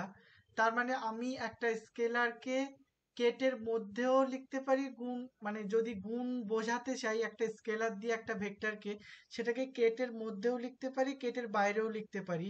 বাট বেশিরভাগ বই সব কিছুই এই বাইরে বাইরেই এটাকে রাখে। তো আমরাও এই নোটেশনটাকেই ফলো করব, স্যার ম্যামরা সবাই এটাই ফলো করেছে। তারপরে আরেকটা জিনিস করা যায় কি, একটা অপারেটর যে সাই এর উপর অ্যাক্ট করেছে তাকে এভাবেও লেখা যায়, আবার এভাবেও লেখা যায়। এই অপারেটর জিনিসটা কি আমি এক্ষুনি আসছি, এক এক 2-3 মিনিট পরে। আর এর পরে আছে কি, এরপরে এরকম যদি লিখি যে A into psi one plus B into psi two, একে এরকম ভাবেও লেখা যায় A psi one plus B psi two. এটা কি ছিল? এটা হচ্ছে প্রপার্টি অফ কেট। এবারে আমরা ব্রা ভেক্টরের প্রপার্টিটা দেখতে চাই। সেখানে কি আছে না, এ সাই, এটাকে যদি আমি এটাকে বাইরে বার করতে গেলে আগে যেমন সহজেই এ ইন্টু লিখে দিচ্ছিলাম, এখানে লিখতে গেলে এ স্টার সাই লিখতে হবে। এইটা কিন্তু খুব ইম্পর্ট্যান্ট, আমাদের অনেকগুলো প্রুফ করতে কাজে লাগবে, এবং পরীক্ষাতে যেগুলো আসবে সেগুলো এইটা কিন্তু খুব খুব কাজে লাগবে, মানে বিশেষত অপারেটর অ্যালজেব্রা দিয়ে যদি কোনো কোশ্চেন আসে সেটা করতে। তারপরে যদি একটা অপারেটর এ সাই এর উপরে অ্যাক্ট করছে, একে এভাবেও লেখা যা, আর একে এভাবেও লেখা এ, এই যে মানে সব সময়ের জন্য আমি যদি ব্রা ভেক্টরের ভিতর থেকে কিছু, মানে কোনো একটা চুল পরিমাণ কোনো কিছুকে যদি বাইরে বার করতে চাই, আমাকে সঙ্গে সঙ্গে ড্যাগার নিতে হবে। যেহেতু একটা অপারেটর তাই ড্যাগার হলো, আর এ যেহেতু স্কেলার তাই জন্য এর ড্যাগার নেওয়া মানেই বেসিক্যালি কমপ্লেক্স কনজুগেট নেওয়া, তাই জন্য ও স্টার স্টার হয়ে গেছে। আর সিমিলারলি যদি আমি A psi one plus B psi two লিখতে চাই, তাহলে একে কিভাবে লিখতে পারি, A star psi one plus B star psi two হলো এটা। এবারে আরো ভেরি ইম্পর্ট্যান্ট একটা জিনিস, যেটা এই মানে জেএলএস ম্যামের অ্যাসাইনমেন্ট থেকে শুরু করে ম্যামের যা কিছুই আছে, এটা কিন্তু খুব কাজে লাগবে। সেটা হচ্ছে আমরা যে একটা কেট ভেক্টর, এই কেট ভেক্টরকে আমরা একটা কলম ম্যাট্রিক্স দিয়ে রিপ্রেজেন্ট করি। তো আমি এটাকে কি বললাম, এটা হচ্ছে A1 A2 A3 দিয়ে রিপ্রেজেন্ট করি। কেট, এটাকে মনে রাখার উপায় হচ্ছে কেট আর কলাম দুটোই, মানে বাংলায় বলতে গেলে ক দিয়েই শুরু আর কি। আর আমি যখন একে ব্রা করব, তাহলে এটা কি হয়ে যাবে, ড্যাগার হয়ে যাবে। তাহলে একে যদি আমি ব্রাতে কনভার্ট করতে চাই, কি করব, সাই, এখানে ড্যাগার নিলাম, আর এই ম্যাট্রিক্সেরও A1 A2 A3 এটারও ড্যাগার নেব। তাহলে এটার ড্যাগার নেওয়া মানেটা কি হয়ে যাবে, এটা এইটা এপাশে, এখানে তো কেট, মানে কেটের ড্যাগার মানে ব্রা হয়ে গেল, আর এটা কি হয়ে যাবে, মানে আমরা কি জানি ট্রান্সপোজ মানেটা কি, সাব আমি একটুখানি প্রথমে বলি, এটা যদি একটা এ ভেক্টর, এটাকে যদি এ বি সি ডি বলি, তাহলে এ ট্রান্সপোজ মানেটা কি, এ সি বি ডি। আর যদি এ বি সি ডি এরা সবাই কমপ্লেক্স হয়, তাহলে আমাদের কি করতে হয়, এ ড্যাগার। এ ড্যাগার মানেটা কি, এ ড্যাগার মানে হচ্ছে এ স্টার, মানে কমপ্লেক্স কনজুগেটের ট্রান্সপোজ। তাহলে আমাকে এখানে কি করতে হবে, ট্রান্সপোজ করতে হবে প্লাস কমপ্লেক্স কনজুগেট করতে হবে। তাহলে একটা কলাম ম্যাট্রিক্স যাকে আমি ট্রান্সপোজ যদি করি, সেটা রো ম্যাট্রিক্স হয়ে যাবে, অ্যান্ড যে এলিমেন্টগুলো ভিতরে আছে তারা কি হয়ে যাবে, কমপ্লেক্স কনজুগেট হয়ে যাবে। তাহলে সেটা যদি এরকম হয়, তাহলে A1 star A2 star A3 star, এটা হলো। আচ্ছা বলছি, বোঝা যাচ্ছে তো সবটা? হ্যাঁ দাদা। এখানে যে স্টার্টটা নেওয়া হলো, এখানে কি হার্মেসিয়ানের কোনো কনসেপ্ট ইনভলভ আছে? আরেকবার একটু জোরে, আমি শুনতে পাইনি। এখানে যে মানে মানে ব্রায়ের এলিমেন্ট গুলোকে আমরা যখন বার করছি, এখানে যে স্টারটাকে নিচ্ছি, মানে ড্যাগার নিচ্ছি সরি, তো এটার সাথে হ্যাঁ, কি হার্মেসিয়ানের কোনো সম্পর্ক আছে? অফকোর্স আছে। আমরা মানে আরেকটু পরেই দেখব যে আমাদের বেসিক্যালি কোয়ান্টাম মেকানিক্যালি যদি যেসব অপারেটরকে আমরা ব্যবহার করব তাদেরকে সবারই হার্মিশিয়ান হতে হবে। মানে যদি তার থেকে বেসিক্যালি একটা অপারেটর জিনিসটা কি, অপারেটর এমন একটা জিনিস যেটা মানে অপারেটর এমন একটা মেশিন যেটা একটা স্টেটের উপরে যদি অ্যাক্ট করে তাহলে আমাকে একটা ফিজিক্যাল আউটকাম দেবে বা ফিজিক্যাল একটা রেজাল্ট ও দেবে। তাহলে এবার আমরা কি জানি যে একটা হার্মিশিয়ান ম্যাট্রিক্স তার আইগেন ভ্যালু সবসময় কি হয়, রিয়াল হয়। কিন্তু একটা অ্যান্টি হার্মিশিয়ান ম্যাট্রিক্স তার আইগেন ভ্যালু কি হয়, কমপ্লেক্স হয়। এবার আমরা আমাদের এই রিয়েল ওয়ার্ল্ডে আমরা যেখানে বাস করি আমরা কমপ্লেক্স জিনিসটাই কি জানিই না। আমাদের সবসময় রিয়েল আউটকামটাই দরকার। তো রিয়েল আউটকাম কে দেবে, হার্মিশিয়ান ম্যাট্রিক্সই দেবে। তো এটা আমি পরে আসছি। মানে হ্যাঁ, এর সঙ্গে হার্মিশিয়ানের রিলেশন আছে।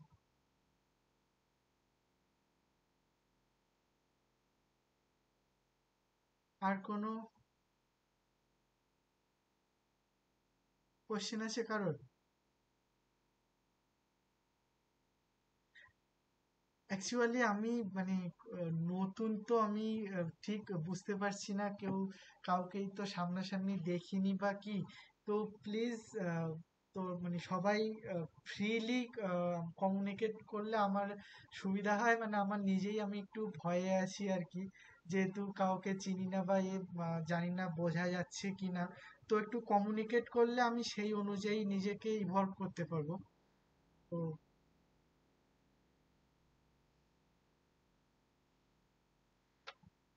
ঠিক আছে, তাহলে এটা হলো। আর আরেকটা হচ্ছে, আমরা কোয়ান্টাম মেকানিক্সে কখনো কি এই রকম কিছু দেখেছি এতদিন অবধি পড়তে গিয়ে? এগুলো হচ্ছে ফরবিডেন স্টেট। এরকম ভাবে আমরা কোয়ান্টাম মেকানিক্সকে রিপ্রেজেন্ট করতে পারি না। আমাদের হয় এরকম একটা রিপ্রেজেন্টেশন আছে, এটাকে আমরা বলি আউটার প্রোডাক্ট।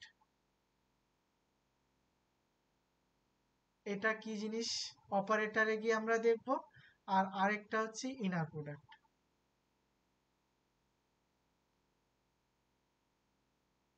এখানে কিন্তু এই মানে এটা নেই, এই যে দুবার মানে দুবার কেট ভেক্টরকে গুণ করে দিলাম, এর কোনো মিনিং নেই কোয়ান্টাম মেকানিক্সে।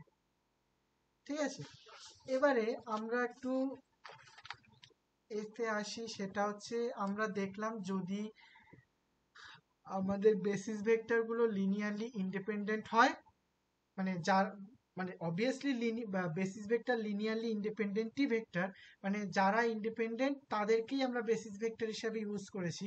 তাহলে আমরা কি দেখেছি, তাদের ইনার প্রোডাক্ট কি হবে, জিরো হবে। আর সাই সাই এটারও ভ্যালু ওয়ান হবে, ফাই ফাই এটারও ভ্যালু ওয়ান হবে। তো এইটা গেল সব মানে বেসিক এটা ছিল। এবারে আমরা আসি অপারেটর জিনিসটা কি। আজকের একটু ইন্ট্রোডাকশনটাই হোক। আর আমরা শুধু এই গ্রাউন্ড স্মিথ অর্থোগোনালাইজেশনটা আমি চেষ্টা করছি, দেখি কতটা কি করা যায়। তা না হলে আজকে শুধু ইন্ট্রোডাকশনটাই হোক। নেক্সট দিন থেকে আমি যেটা করব, ওই একটা ক্লাস থেকেই প্রায় ধরে রাখ 10 নম্বর ওখান থেকে আসবে। আগের বার আমি মাত্র 8খানা না 9খানা ক্লাস নিয়েছিলাম, তার মধ্যে থেকে ডাইরেক্ট মানে 32 কমন ছিল। তো এবারেও মনে হয় ওরকম মানে এবারে আমি পুরোটাই করাবো। তো নেক্সট দিন থেকে আর কি মেন এফেক্টিভ এটা শুরু হবে। আজকের একটু ইন্ট্রোডাকশন করতেই অনেকটা টাইম লেগে যাবে। আচ্ছা, আমরা এবার দেখি হচ্ছে operator.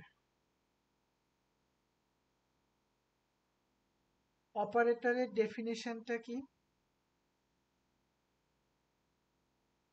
operator is a mathematical rule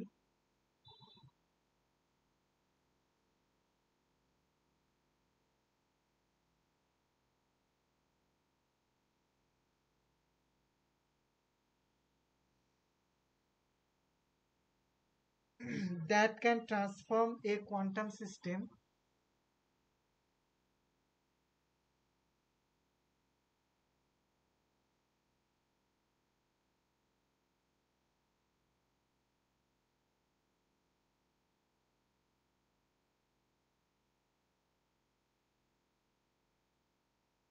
from a state to another quantum state.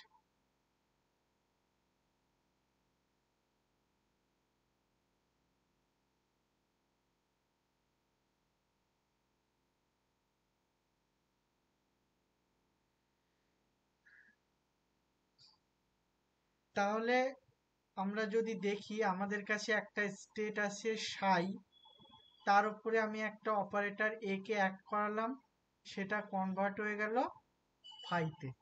তার মানে কি, অপারেটর এমন একটা মেশিন যেটা বেসিক্যালি আমরা মেজার করতে ইউজ করি।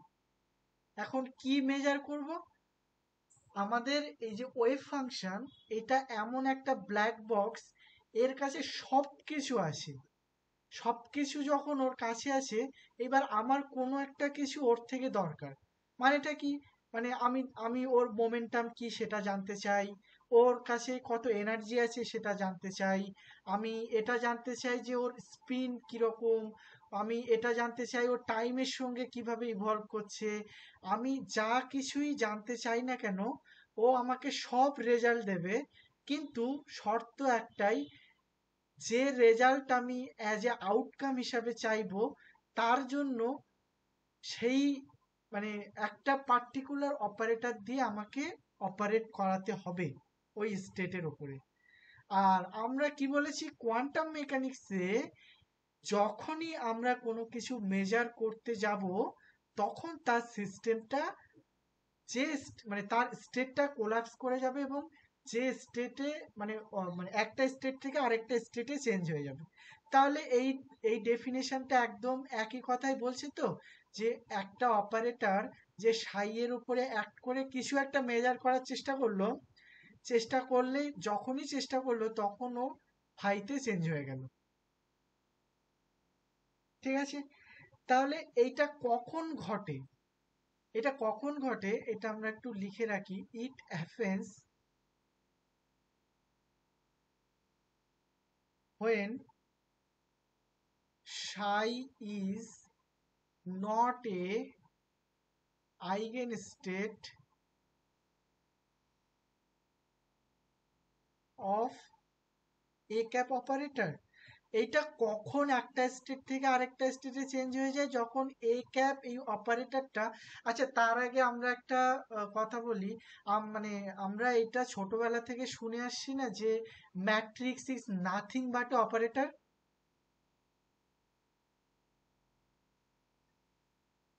হ্যালো, এটা হ্যাঁ দাদা শোনা হ্যাঁ, এইটা আমরা জানি তো, matrix is nothing but A operator. এখন কোন ম্যাট্রিক্স? একমাত্র যারা স্কোয়ার ম্যাট্রিক্স হয়, তারাই অ্যাজ এ অপারেটর হিসাবে বিহেভ, মানে তারাই অ্যাজ এ অপারেটর হিসাবে, মানে তাদেরকেই আমরা অ্যাজ এ অপারেটর হিসাবে নিতে পারি। তার মানে অপারেটর হতে গেলে শুধু ম্যাট্রিক্স হলে হবে না, তাকে স্কোয়ার ম্যাট্রিক্সও হতে হবে, সেটা আমরা পরে দেখব। তো এখানে আমরা কি দেখলাম, যদি আইগেন স্টেট না হয় তাহলে আমি একটা স্টেটকে মেজার করলে অন্য স্টেটে চেঞ্জ হয়ে যাবে। কিন্তু যদি আইগেন স্টেট হয়, তখন কি হবে? তখন যদি একটা অপারেটর এ সাই এর উপরে অ্যাক্ট করে, তাহলে একটা আইগেন ভ্যালু ল্যামডা দেবে, ইন্টু সেম স্টেট সাইকে ফেরত দিয়ে দেবে। তাহলে এবার সবার মনে একটা কোশ্চেন আসা উচিত নয় কি, যে আমার একটা অপারেটর যদি কোয়ান্টাম স্টেটের উপরে অ্যাক্ট করে, তাহলে ওর স্টেটটা চেঞ্জ হয়ে যাওয়ার কথা। কিন্তু যদি সেটা আইগেন ফাংশন হয়, তাহলে স্টেট তো চেঞ্জ হচ্ছেই না, মানে একটা আইগেন ভ্যালু দিচ্ছেও কিন্তু স্টেট চেঞ্জ হচ্ছে না। এটা কি করে হতে পারে? এটা বেসিক্যালি চেঞ্জ হচ্ছে। ঠিক আছে, আমি আমি সাপোজ বললাম, আমি বলছি যে এইটা ধরলাম যে এটা একটা লেন্থ আছে, ঠিক আছে। এইটাকে, এইটা আমি ধরলাম একটা ভেক্টর এ, এটা একটা ভেক্টর এ ভেক্টর। এই এ ভেক্টর মানেটা কি, a1 i cap plus a2 j cap plus a3 k cap, ঠিক আছে।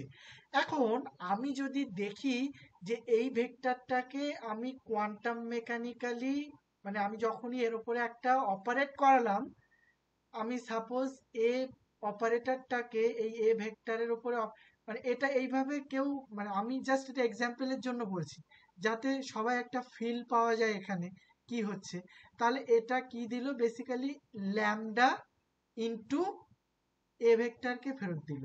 তাহলে আমরা বেসিক্যালি এখানে ল্যামডা ইনটু এ ভেক্টর মানেটা কি, আমি যদি ল্যামডা রাখি আর এ ভেক্টর মানে কি a1 i cap a2 j cap plus a3 k cap, তার মানে কি lambda a1 i cap plus lambda a2 j cap plus lambda a3 k cap.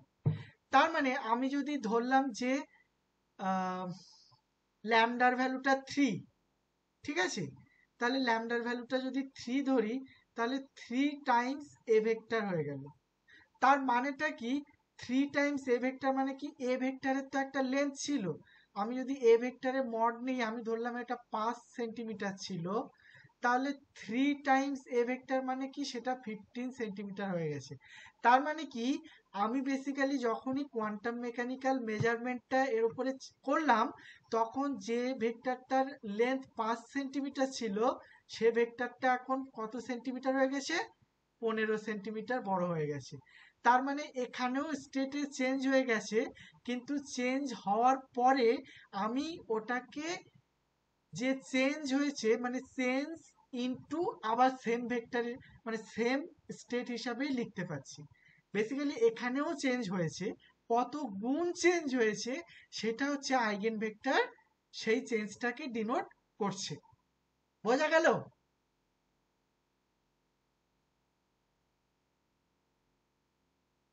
Hello?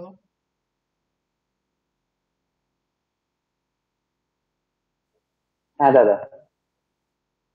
হ্যাঁ বলছি, বাকিরা একটু বল, তোরা বুঝতে পারছিস কিনা, আমার আমার সুবিধা হয় তাহলে একটু, মানে আমি বেসিক্যালি নিজে খুব ইন্ট্রোভার্ট পার্সন তো ওই জন্য আর কি।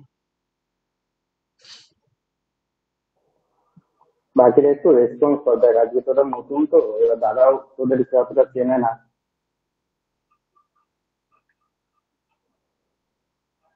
ওটা মড নিলাম শুধুমাত্র আমি মানে লেন্থটাকে বোঝানোর জন্য, মানে বেসিক্যালি একটা ভেক্টর তার মড ভ্যালুটা হচ্ছে লেন্থটা বোঝায়, তো আমি অন্য কোনো কিছুই করিনি। আমি এটা না নিলেও হতো, বাট আমি শুধু মড নিয়ে এর যে এটা মানে যে এটাকে কি বলা হয় যেন, আহ, এর মডিউলাস বা এর যে লেন্থটা কত সেটাই শুধু আমরা দেখতে চাইছি, ওই জন্য মডিউলাসটা নিয়েছি।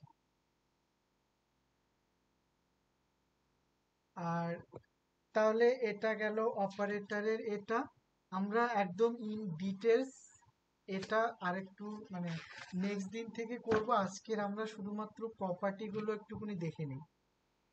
এবার আমার কাছে দুখানা অপারেটর আছে, তো আমি ধরলাম যে আমার কাছে একটা স্টেট আছে সাই, এই সাই এর উপরে আমি প্রথমে একটা ভেক্টর এ কে অপারেট করালাম, তাহলে এ যদি সাই এর উপরে অ্যাক্ট করে তাহলে কি দেয়, আমি ধরলাম ফাই পেলাম। আর আরেকটা অপারেটর বি আছে, সেই যদি আমি মানে না না, আমি যদি এরকম ভাবে বলার চেষ্টা করি, আমি যদি এটা বলি যে এ একটা অপারেটর আর বিও একটা অপারেটর, এরা যদি একটা স্টেট সাই এর উপরে অ্যাক্ট করে, তাহলে আমি প্রথমে কি পাচ্ছি, এ ক্যাপ, আর এই বি সাই এর উপরে অ্যাক্ট করে স্টেটটাকে চেঞ্জ করে দিল ফাইতে, আবার এ ফাই এর উপরে অ্যাক্ট করে স্টেটটাকে চেঞ্জ করে দিল কাইতে, ঠিক আছে। আর এই অবধি এটা আলটিমেটলি আমার স্টেটটা এখানে এসে দাঁড়িয়ে আছে। আচ্ছা আমি যদি এরকম করি যে বি কে প্রথমে রাখলাম আর এবার এরা স্টেট সাই এর উপরে অ্যাক্ট করছে, তখন আমরা কি দেখছি যে এখানে প্রথমে কে অ্যাক্ট করছে, প্রথমে এ যখন এ যখন সাই এর উপরে অ্যাক্ট করছে, তখন আমি ধরছি যে আলফা স্টেটটা পাচ্ছি, বি অ্যাজ ইট ইজ থেকে গেল, আলফা পেলাম, আর বি আলফার উপরে অ্যাক্ট করলে বিটা পাচ্ছি। এখন আমরা কি এইটা ক্লেম করতে পারি যে কাই যেটা যে স্টেট রিপ্রেজেন্ট করছে, বিটাও একই স্টেটকে রিপ্রেজেন্ট করছে? না, সব সময় পারি না। কোন ক্ষেত্রে পারি? যখন এ আর বি এদের দুজনের কমিউটেশনটা 0 হবে, একমাত্র তখনই আমি বলতে পারবো যে chi and beta represents the same state. কেন? কারণ আমরা যদি কমিউটেশন রিলেশন মানে কি জানি, A cap into B cap minus B cap into A cap equivalent to 0। তাহলে এখান থেকে আমরা কি জানি, A cap into B cap equivalent to B cap into A cap. তার মানে আগে এ অপারেট করছে না বি অপারেট করছে, নাকি আগে বি অপারেট করছে না এ অপারেট করছে, আমাদের কোনো কিছু যায় আসে না, যদি শুধুমাত্র আমাদের কমিউটেশন রিলেশনটা 0 হয়। তাহলে আমরা এখানে নতুন আরেকটা জিনিস আনলাম, সেটা হচ্ছে কমিউটেশন রিলেশন। তাহলে এ বি এইটা নট ইকুইভ্যালেন্ট টু 0 যদি হয়, না, আমরা এ কমা বি এইটাকে আমরা কি বলছি, কমিউটেশন রিলেশন।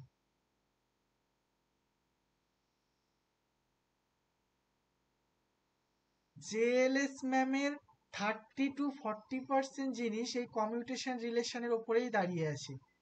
এখন কমিউটেশন রিলেশনের জিনিসটা কি, যদি commutation relation not equivalent to 0 হয়, এটা আমি যখন আনসার্টেনটি রিলেশন প্রুভ করব তখন মানে বেশি করে বলবো, কিনা এখন শুধু অল্প করে বলছি।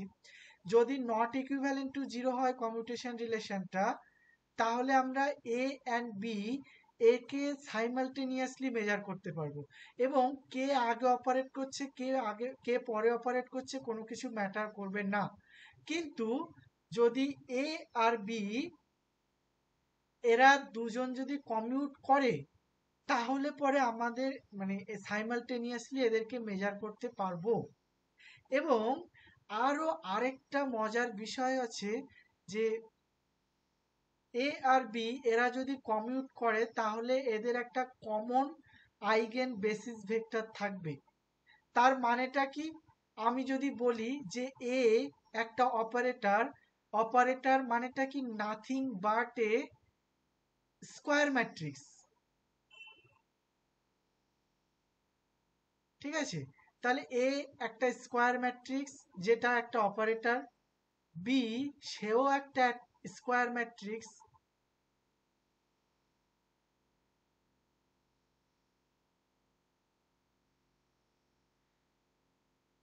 এরা দুজন, এবার এদের কমিউটেশন হওয়ার মানেটা কি? এদের কমিউটেশন হওয়ার মানেটা হচ্ছে এ ইন্টু বি, এই এ যে রেজাল্ট দেবে, আর বি ইন্টু এও সেই একই রেজাল্টই দেবে, এবং এই দুটোর গুণফলটা বেসিক্যালি একই। তখন এইটা হওয়াতে আমাদের লাভটা কি হলো? এইটা হওয়াতে মানে পুরো কোয়ান্টাম মেকানিক্সটা মানে বলতে গেলে 60% মানে এএস প্লাস জেএলএস দুজনেরই এর উপরেই দাঁড়িয়ে আছে। অনেকগুলো থিওরেম আমরা এইটার উপরেই বেস করে তৈরি করব। তো এটা হওয়া মানেটা কি, আমি এ একটা স্কোয়ার ম্যাট্রিক্স যার আইগেন ভ্যালু থাকবে, আমি যদি আইগেন ভ্যালু বার করি λ1 λ2 λ3, আর আইগেন ভেক্টরও যদি বার করি, তাহলে a1 মানে এখানে আমি কি বলতে পারি, x1 x2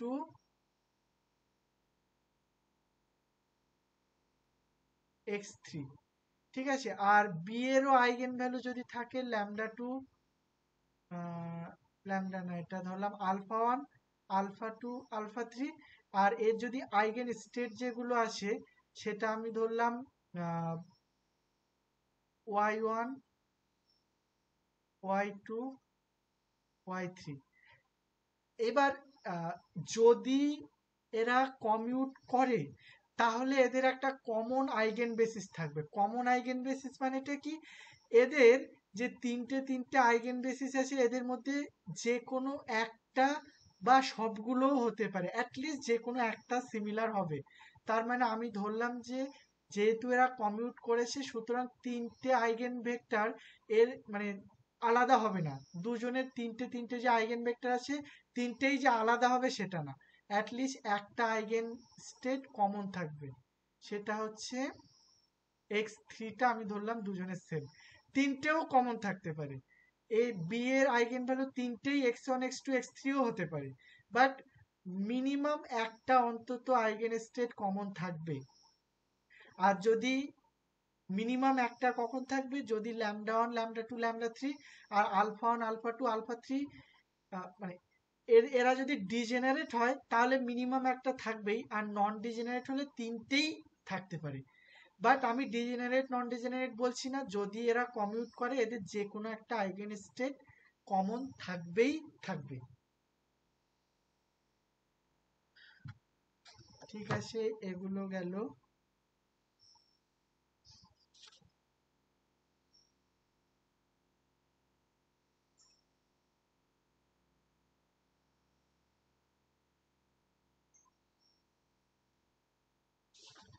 ওকে, তো আমরা বাকি জিনিসটা, বাকি ইন্ট্রোডাকশন যেটা সেটা এবার আমাদের সময়ের সঙ্গে সঙ্গে যেটা লাগবে কাজে সেটা আমরা দেখে নেব খুনি।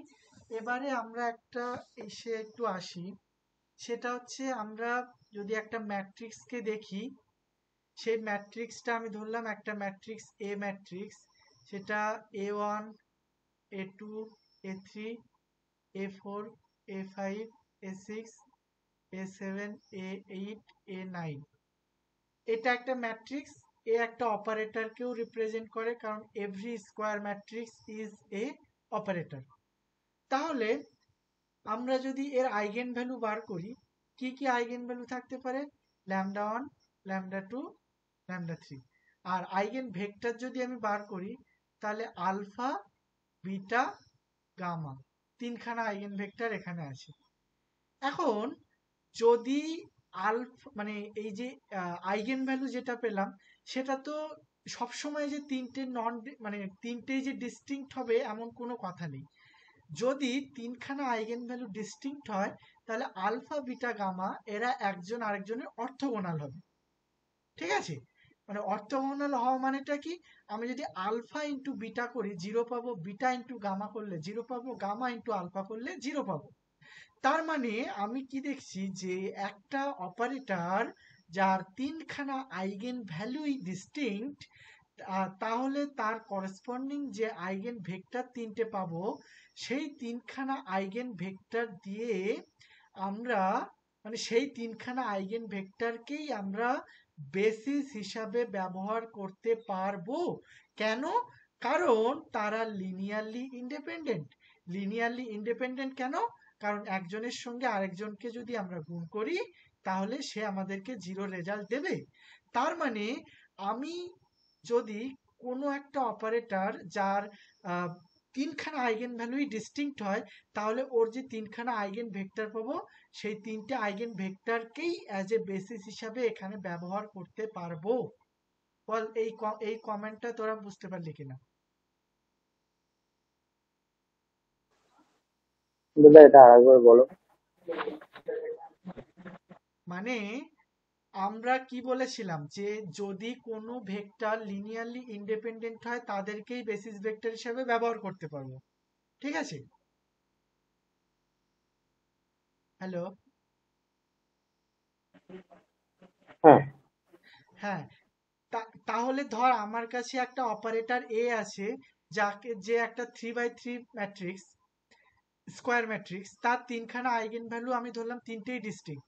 তাহলে আমরা অপারেটর থেকে মানে আমরা ম্যাট্রিক্স থেকে কি জানি যে তিনটে আইগেন ভ্যালুই যদি ডিস্টিংক্ট হয় তাহলে তিনখানা আইগেন ভ্যালুর করেসপন্ডিং যে আইগেন ভেক্টর a1 এর corresponding eigen vector alpha, sorry lambda one এর corresponding eigen vector alpha, lambda two এর corresponding eigen vector beta, lambda three এর করেসপন্ডিং আইগেন ভেক্টর গামা।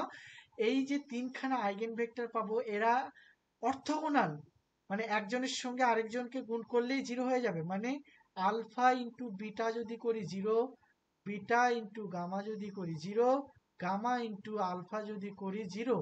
তার মানে এই তিনটে ভেক্টর একজনের সঙ্গে আরেকজনের কোনো রিলেশন নেই, কারণ এরা কি অর্থগোনাল, কেউ কাউকে দিয়ে কাউকেই এক্সপ্রেস করা যাবে না, সবাই সবার মতো চলছে আর কি। তাহলে পরে এই তিনখানা ভেক্টরকেই আমি অ্যাজ এ বেসিস ভেক্টর হিসেবে ব্যবহার করতে পারবো। ওকে,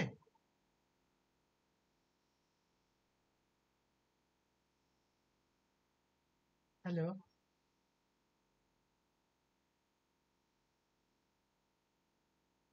হ্যালো। হ্যাঁ দাদা। হ্যাঁ, তো বোঝা গেল মানে আমি একে একে কিভাবে বেসিস ভেক্টরটা ধরছি। তার মানে এবার থেকে আমরা যত আইগেন ভ্যালু পাবো তার করেসপন্ডিং আইগেন ভেক্টরকে, মানে যদি তারা ডিস্টিংক্ট হয় তার করেসপন্ডিং আইগেন ভেক্টরকে বেসিস ভেক্টর হিসেবে ব্যবহার করতে পারবো।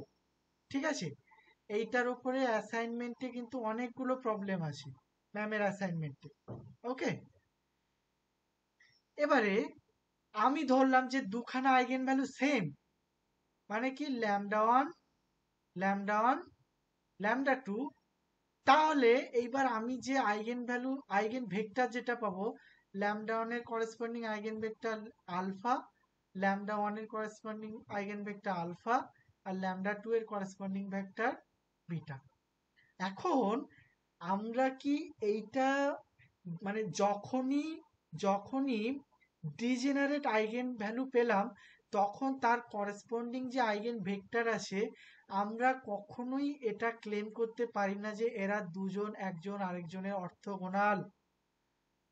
ঠিক আছে, আমি ধরলাম সাপোজ আমি এই প্রথম আলফা ওয়ানের করেসপন্ডিং একটা আইগেন ভ্যালু পেলাম, সেটা হচ্ছে প্রথম ল্যামডা ওয়ানের করেসপন্ডিং একটা আইগেন ভ্যালু পেলাম সেটা আলফা, আর দ্বিতীয় ল্যামডা ওয়ানের করেসপন্ডিং একটা আইগেন ভ্যালু পেলাম সেটা হচ্ছে আমি ধরলাম গামা। কিন্তু আমরা সবসময় এটা বলতে পারবো না যে আলফা আর গামা এই দুটো মিলিয়ে এদের দুজনের গুণফলটা জিরো হবে। তাহলে যদি আমরা এই ক্লেমটা না করতে পারি তাহলে তো আমি ওই যে ম্যাট্রিক্সটা পেলাম সেই ম্যাট্রিক্সের আইগেন ভেক্টরগুলোকে অ্যাজ এ বেসিস ভেক্টর হিসেবে ব্যবহার করতে পারবো না। কিন্তু আমার ওই অপারেটরকে পুরোপুরি প্রেজেন্ট করতে গেলে ওর বেসিস ভেক্টরের টার্মসে লিখতেই হবে। তাহলে আমি যদি দেখি যে আলফা আর গামা এরা দুজন একজন আরেকজনের অর্থগোনাল না, কিন্তু আমি এদেরকে অর্থগোনাল করতে চাই, অর্থগোনাল করে আমার লাভ কি, আমি যখনই এদের অর্থগোনাল করে দিতে পারবো আমি এদেরকে বেসিস ভেক্টর হিসাবে লিখতে পারবো। আর যখনই বেসিস ভেক্টর হিসাবে লিখতে পারবো আমার সব কাজ শেষ। এবার আমি যা খুশি যা দরকার ওর থেকে আমি ওর থেকে সেটা নিয়ে নিতে পারবো, বা আমি যে অপারেটর মানে আমি অপারেটর অ্যাড করালে আমার যেটা দরকার আমি সেটা পেয়ে যাব। ঠিক আছে, তাহলে আমরা আজকের এইটাই শুধু লাস্ট করব যে এটা এটা হচ্ছে গ্রাম স্মিথ অর্থগোনালাইজেশন।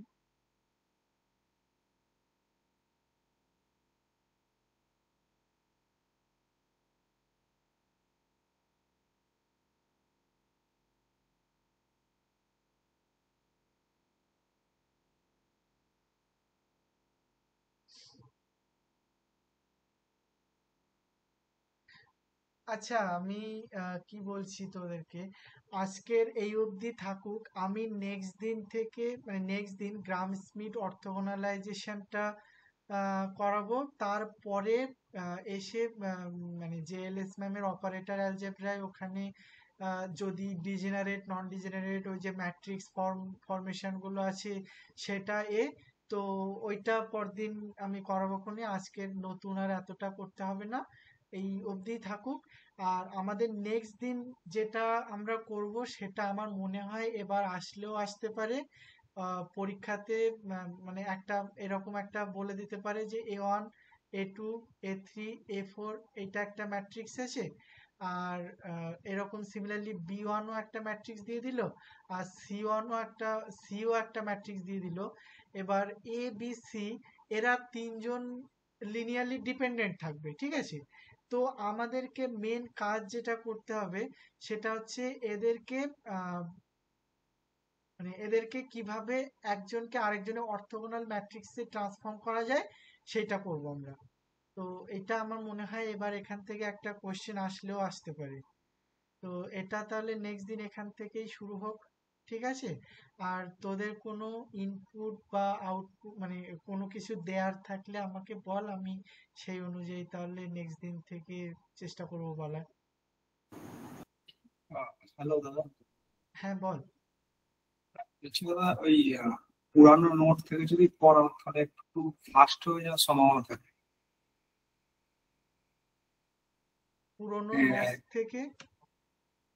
নোটসে যদি দাঁত দিয়ে দিয়ে পড়া তাহলে কি হয়, অনেক তাড়াতাড়ি শেষ হয়ে যেতে পারে। হ্যাঁ, এটাতে বড্ড স্লো হচ্ছে।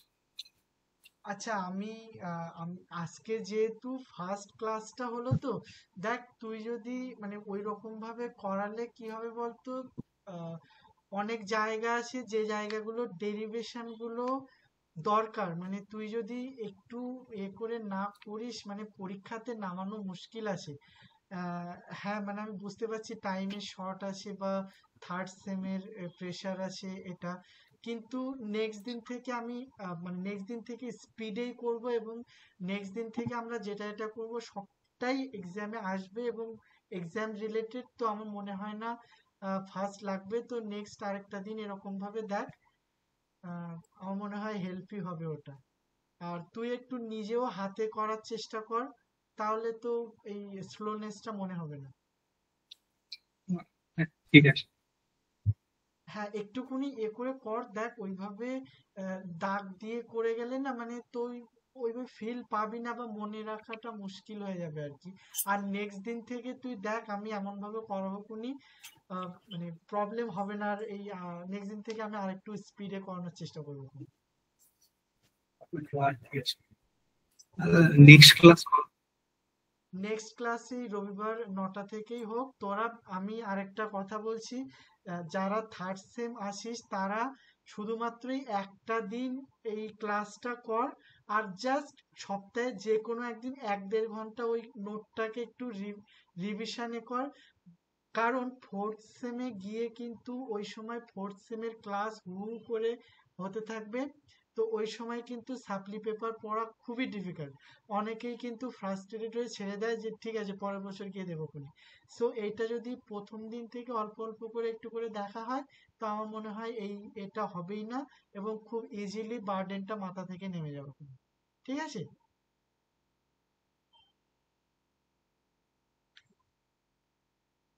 ঠিক আছে, তাহলে আজকে এই অবধি থাকুক। আর নেক্সট ক্লাসটা নেক্সট রবিবার 9টায় হবে। আর নেক্সট দিন থেকে আমরা যেটা করব একদম সবটাই এক্সামে আসবে এরকম। আর হয়তো নেক্সট দিন আমি যেটা করাবো সেখান থেকেই দেখবি 8-10 নম্বর পরীক্ষাতে চলে আসবে। ঠিক আছে? একটা জিনিস একটু ক্লিয়ার করে দিতে পারবে? হ্যাঁ, কোনটা? বলছি যে আমাদের এএস এর আগের বছর যখন পড়ানো স্টার্ট করেছিল তখন ওই Heisenberg picture, Schrodinger picture, interaction picture, এই তিনটে বুঝে রাখতে বলেছিল। ওই তিনটা আমার স্টেট আর অবজারভেবল কিভাবে ইভলভ করে ওইটা একটু বুঝতে অসুবিধা হয়েছিল। হ্যাঁ, তো ওটা আমি করাবো, তো ওটা করাইনি, হাত দেইনি তো এখনো। আমি চাইছি, শোন আমার প্ল্যানটা কি, জেএস ম্যামের পার্ট থেকে নাম্বার তোলা সবচাইতে ইজি ব্যাপার। এখানে আমরা অ্যাসাইনমেন্ট করব, 10 ইয়ার্স করব, সবকিছুই দেখবি কোনো প্রবলেম হবে না। তো আগে জেএস ম্যামের পার্টটা শেষ করে নিই, শেষ করার পরে এএস এর পার্টটা ধরবো, এবং এএস এর পার্টেও কোথা থেকে কোশ্চেন আসবে কাইন্ড অফ প্রেডিক্টেবলই থাকে। তো ওইটা একটু পরে আমি তোদের পরে আমি বলে দিচ্ছি। ঠিক আছে, আগে জেএস এর পার্টটা হোক, জেএলএস এর পার্টটা হোক আগে। ঠিক আছে? ওটা ইজি জিনিস, কোনো প্রবলেম হবে না। একটাতে হচ্ছে তোর মানে একটা হচ্ছে স্টেট টাইমের বার্ডেনটাকে, বা ধর টাইমটাও তো চেঞ্জ হচ্ছে। মানে ধর একটা হাইড্রোজেন অ্যাটম, তার চারপাশে মানে অ্যাটমে একটা ইলেকট্রন ইভলভ করছে। তো তুই ধর ইলেকট্রনটাকে আজকের এসে মেজার করলি, একরকম রেজাল্ট পাবি। ওর এনার্জি ধর 1s যখন থাকবে -13.6, কালকের এসেও তুই মেজার করলি, তখনও ওর এনার্জি -13.6। এখান থেকে 500 বছর পরে গিয়েও মেজার করলে ওই -13.6 রেজাল্ট থাকবে।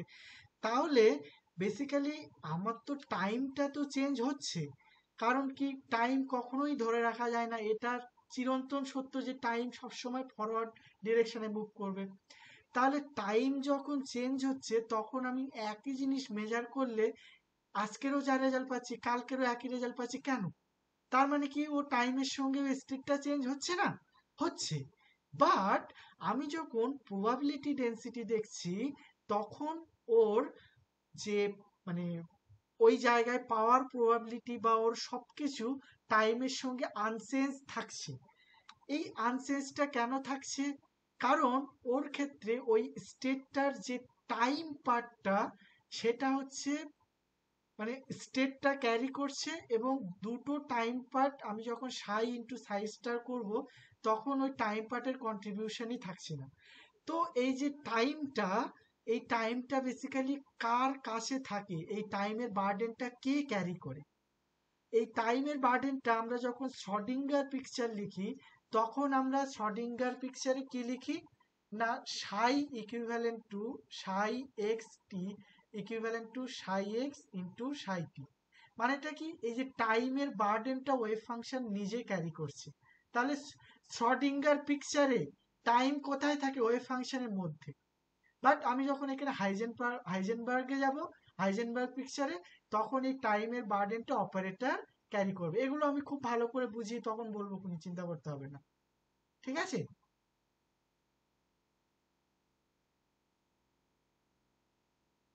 হ্যালো? হ্যাঁ ঠিক আছে। আর একটা কোশ্চেন, যে তুমি যখন প্রথমে ওই বেসিস ভেক্টর গুলোর মানে জিওমেট্রিক্যাল সাইডটা দেখাচ্ছিলে, কারণ হ্যাঁ, আমরা তো মানে ম্যাথস এর, যদি ম্যাথস সাইড থেকে দেখি তাহলে তো আমরা ওই কমপ্লেক্স নাম্বার গুলোকে একটা আর্গান প্লেনে প্লট করি, যেখানে ইমাজিনারি পার্ট আছে আর এক্স অ্যাক্সিস আছে আর রিয়েল অ্যাক্সিস আছে। আবার ইন কার্টেসিয়ান কম্পোনেন্টস এখানে এক্স ওয়াই জেড যা খুশি আছে। আর হ্যাঁ, এখানে যেহেতু এন ডাইমেনশনাল স্পেস, তো এইখানে আমরা মানে জিওমেট্রিক্যালি ওটাকে ভাববো কি করে, মানে ভিজুয়ালাইজেশন করতে পারি না যখন একটা স্টেট ভাবি। না ভিজুয়ালাইজেশন এখানে করা যাবে ইমাজিনারি না। ভিজুয়াল করা ভাই খুবই মুশকিল। এন ডাইমেনশন মানে আমরা 1D মানে তুই ভাব লেন্থ, 2D মানে এরিয়া, 3D মানে ভলিউম, এবার 4D আমরা করি রিলেটিভিটিতে।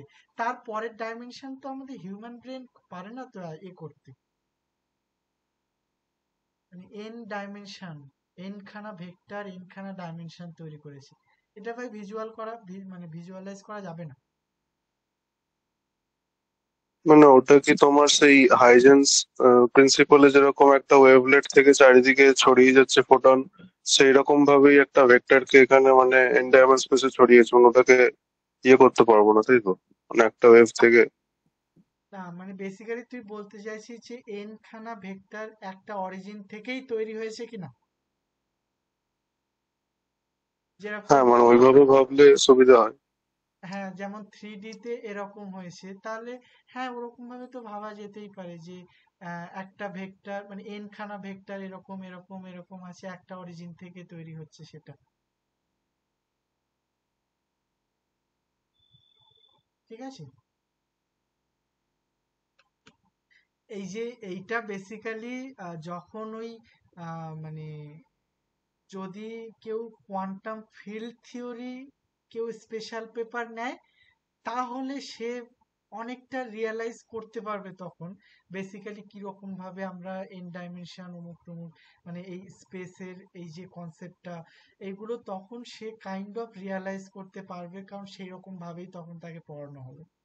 ঠিক আছে? বাট এই সময় আগে সেকেন্ড সেমের কোয়ান্টাম বুঝতে হবে, তারপরে ওই রিলেটিভিস্টিক কোয়ান্টাম মেকানিক বুঝতে হবে, তারপরে গিয়ে ওখানে ম্যাপ করা যাবে।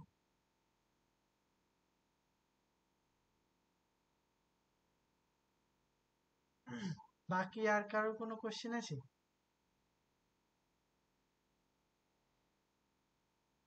বাকি তুমি যেটা বললে সেটা হচ্ছে বেসিক্যালি যে মানে অপারেটরটাকে আগে কি করে আমরা মানে লিনিয়ারলি ইন্ডিপেন্ডেন্ট করবো, তাই তো? মানে আমাদের মেন কাজ তো অ্যাকচুয়ালি অপারেটরটাকে একটা সাইয়ের উপর অ্যাক্ট করানো, তারপরে আমরা যা রেজাল্ট পাবো পাবো। কিন্তু হ্যাঁ এখানে আগে আমাকে অপারেটরটাকে দেখতে হবে যে সেটাকে কিভাবে মানে ঠিক করা যায়।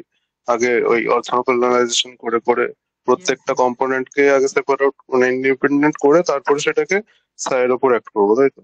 হ্যাঁ, বেসিক্যালি আমার তো ওটাই ওটাই আমার উদ্দেশ্য। কারণ আমি যখনই তোর আইগেন ভেক্টর আর আইগেন ভ্যালু দিয়ে মানে ওটাকে লিনিয়ার কম্বিনেশন হিসাবে লিখে দিতে পারবো, তখন আমি একটা অপারেটর মানে যে কি রেজাল্ট দেবে আমি তখন চোখের সামনে দেখতে পাচ্ছি।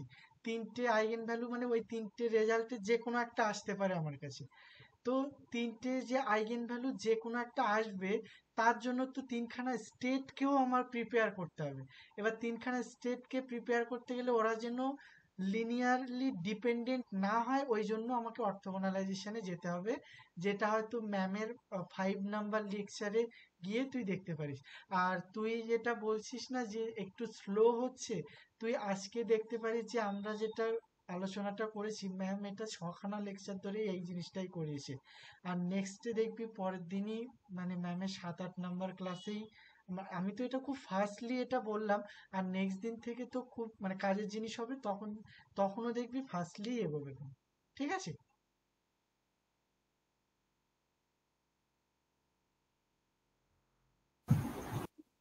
হ্যালো দাদা। হ্যাঁ বল। দাদা ওই টাইমটা যদি একটু চেঞ্জ হতো। শোন না ভাই, আমি তো বাড়িতে থাকতে পারি না রে। আমি এই মানে বাড়ি এসে আমি না খেয়ে দিয়ে কোনোভাবে হাত মুখটা ধুয়েই এই বসে পড়েছি, ঠিক আছে? তো আমার মানে সেই বাড়ি ফিরতে ফিরতে 8টা বেজে যায় আমার। তুই তুই যদি বলিস আমি খুব জোর হলে 8:30টা করতে পারি। আর আমি আরেকটা জিনিস তোকে বলছি, দেখ এই টাইমটা আমার মনে হয় না খুব একটা ইউটিলাইজ হয় কারোর। ও সেই ফোন সোশ্যাল মিডিয়া অমুক তমুক করেই কেটে যায়। তো এখানে অন্তত 2 ঘন্টা টাইম আমাকে দে।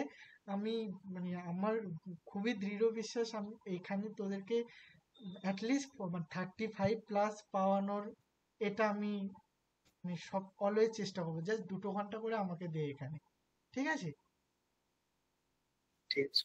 একটুকুনি কম্প্রোমাইজ কর প্লিজ। আমি আমার বাড়ি ফিরতে ফিরতে 8:30 বেজে যায় আমার।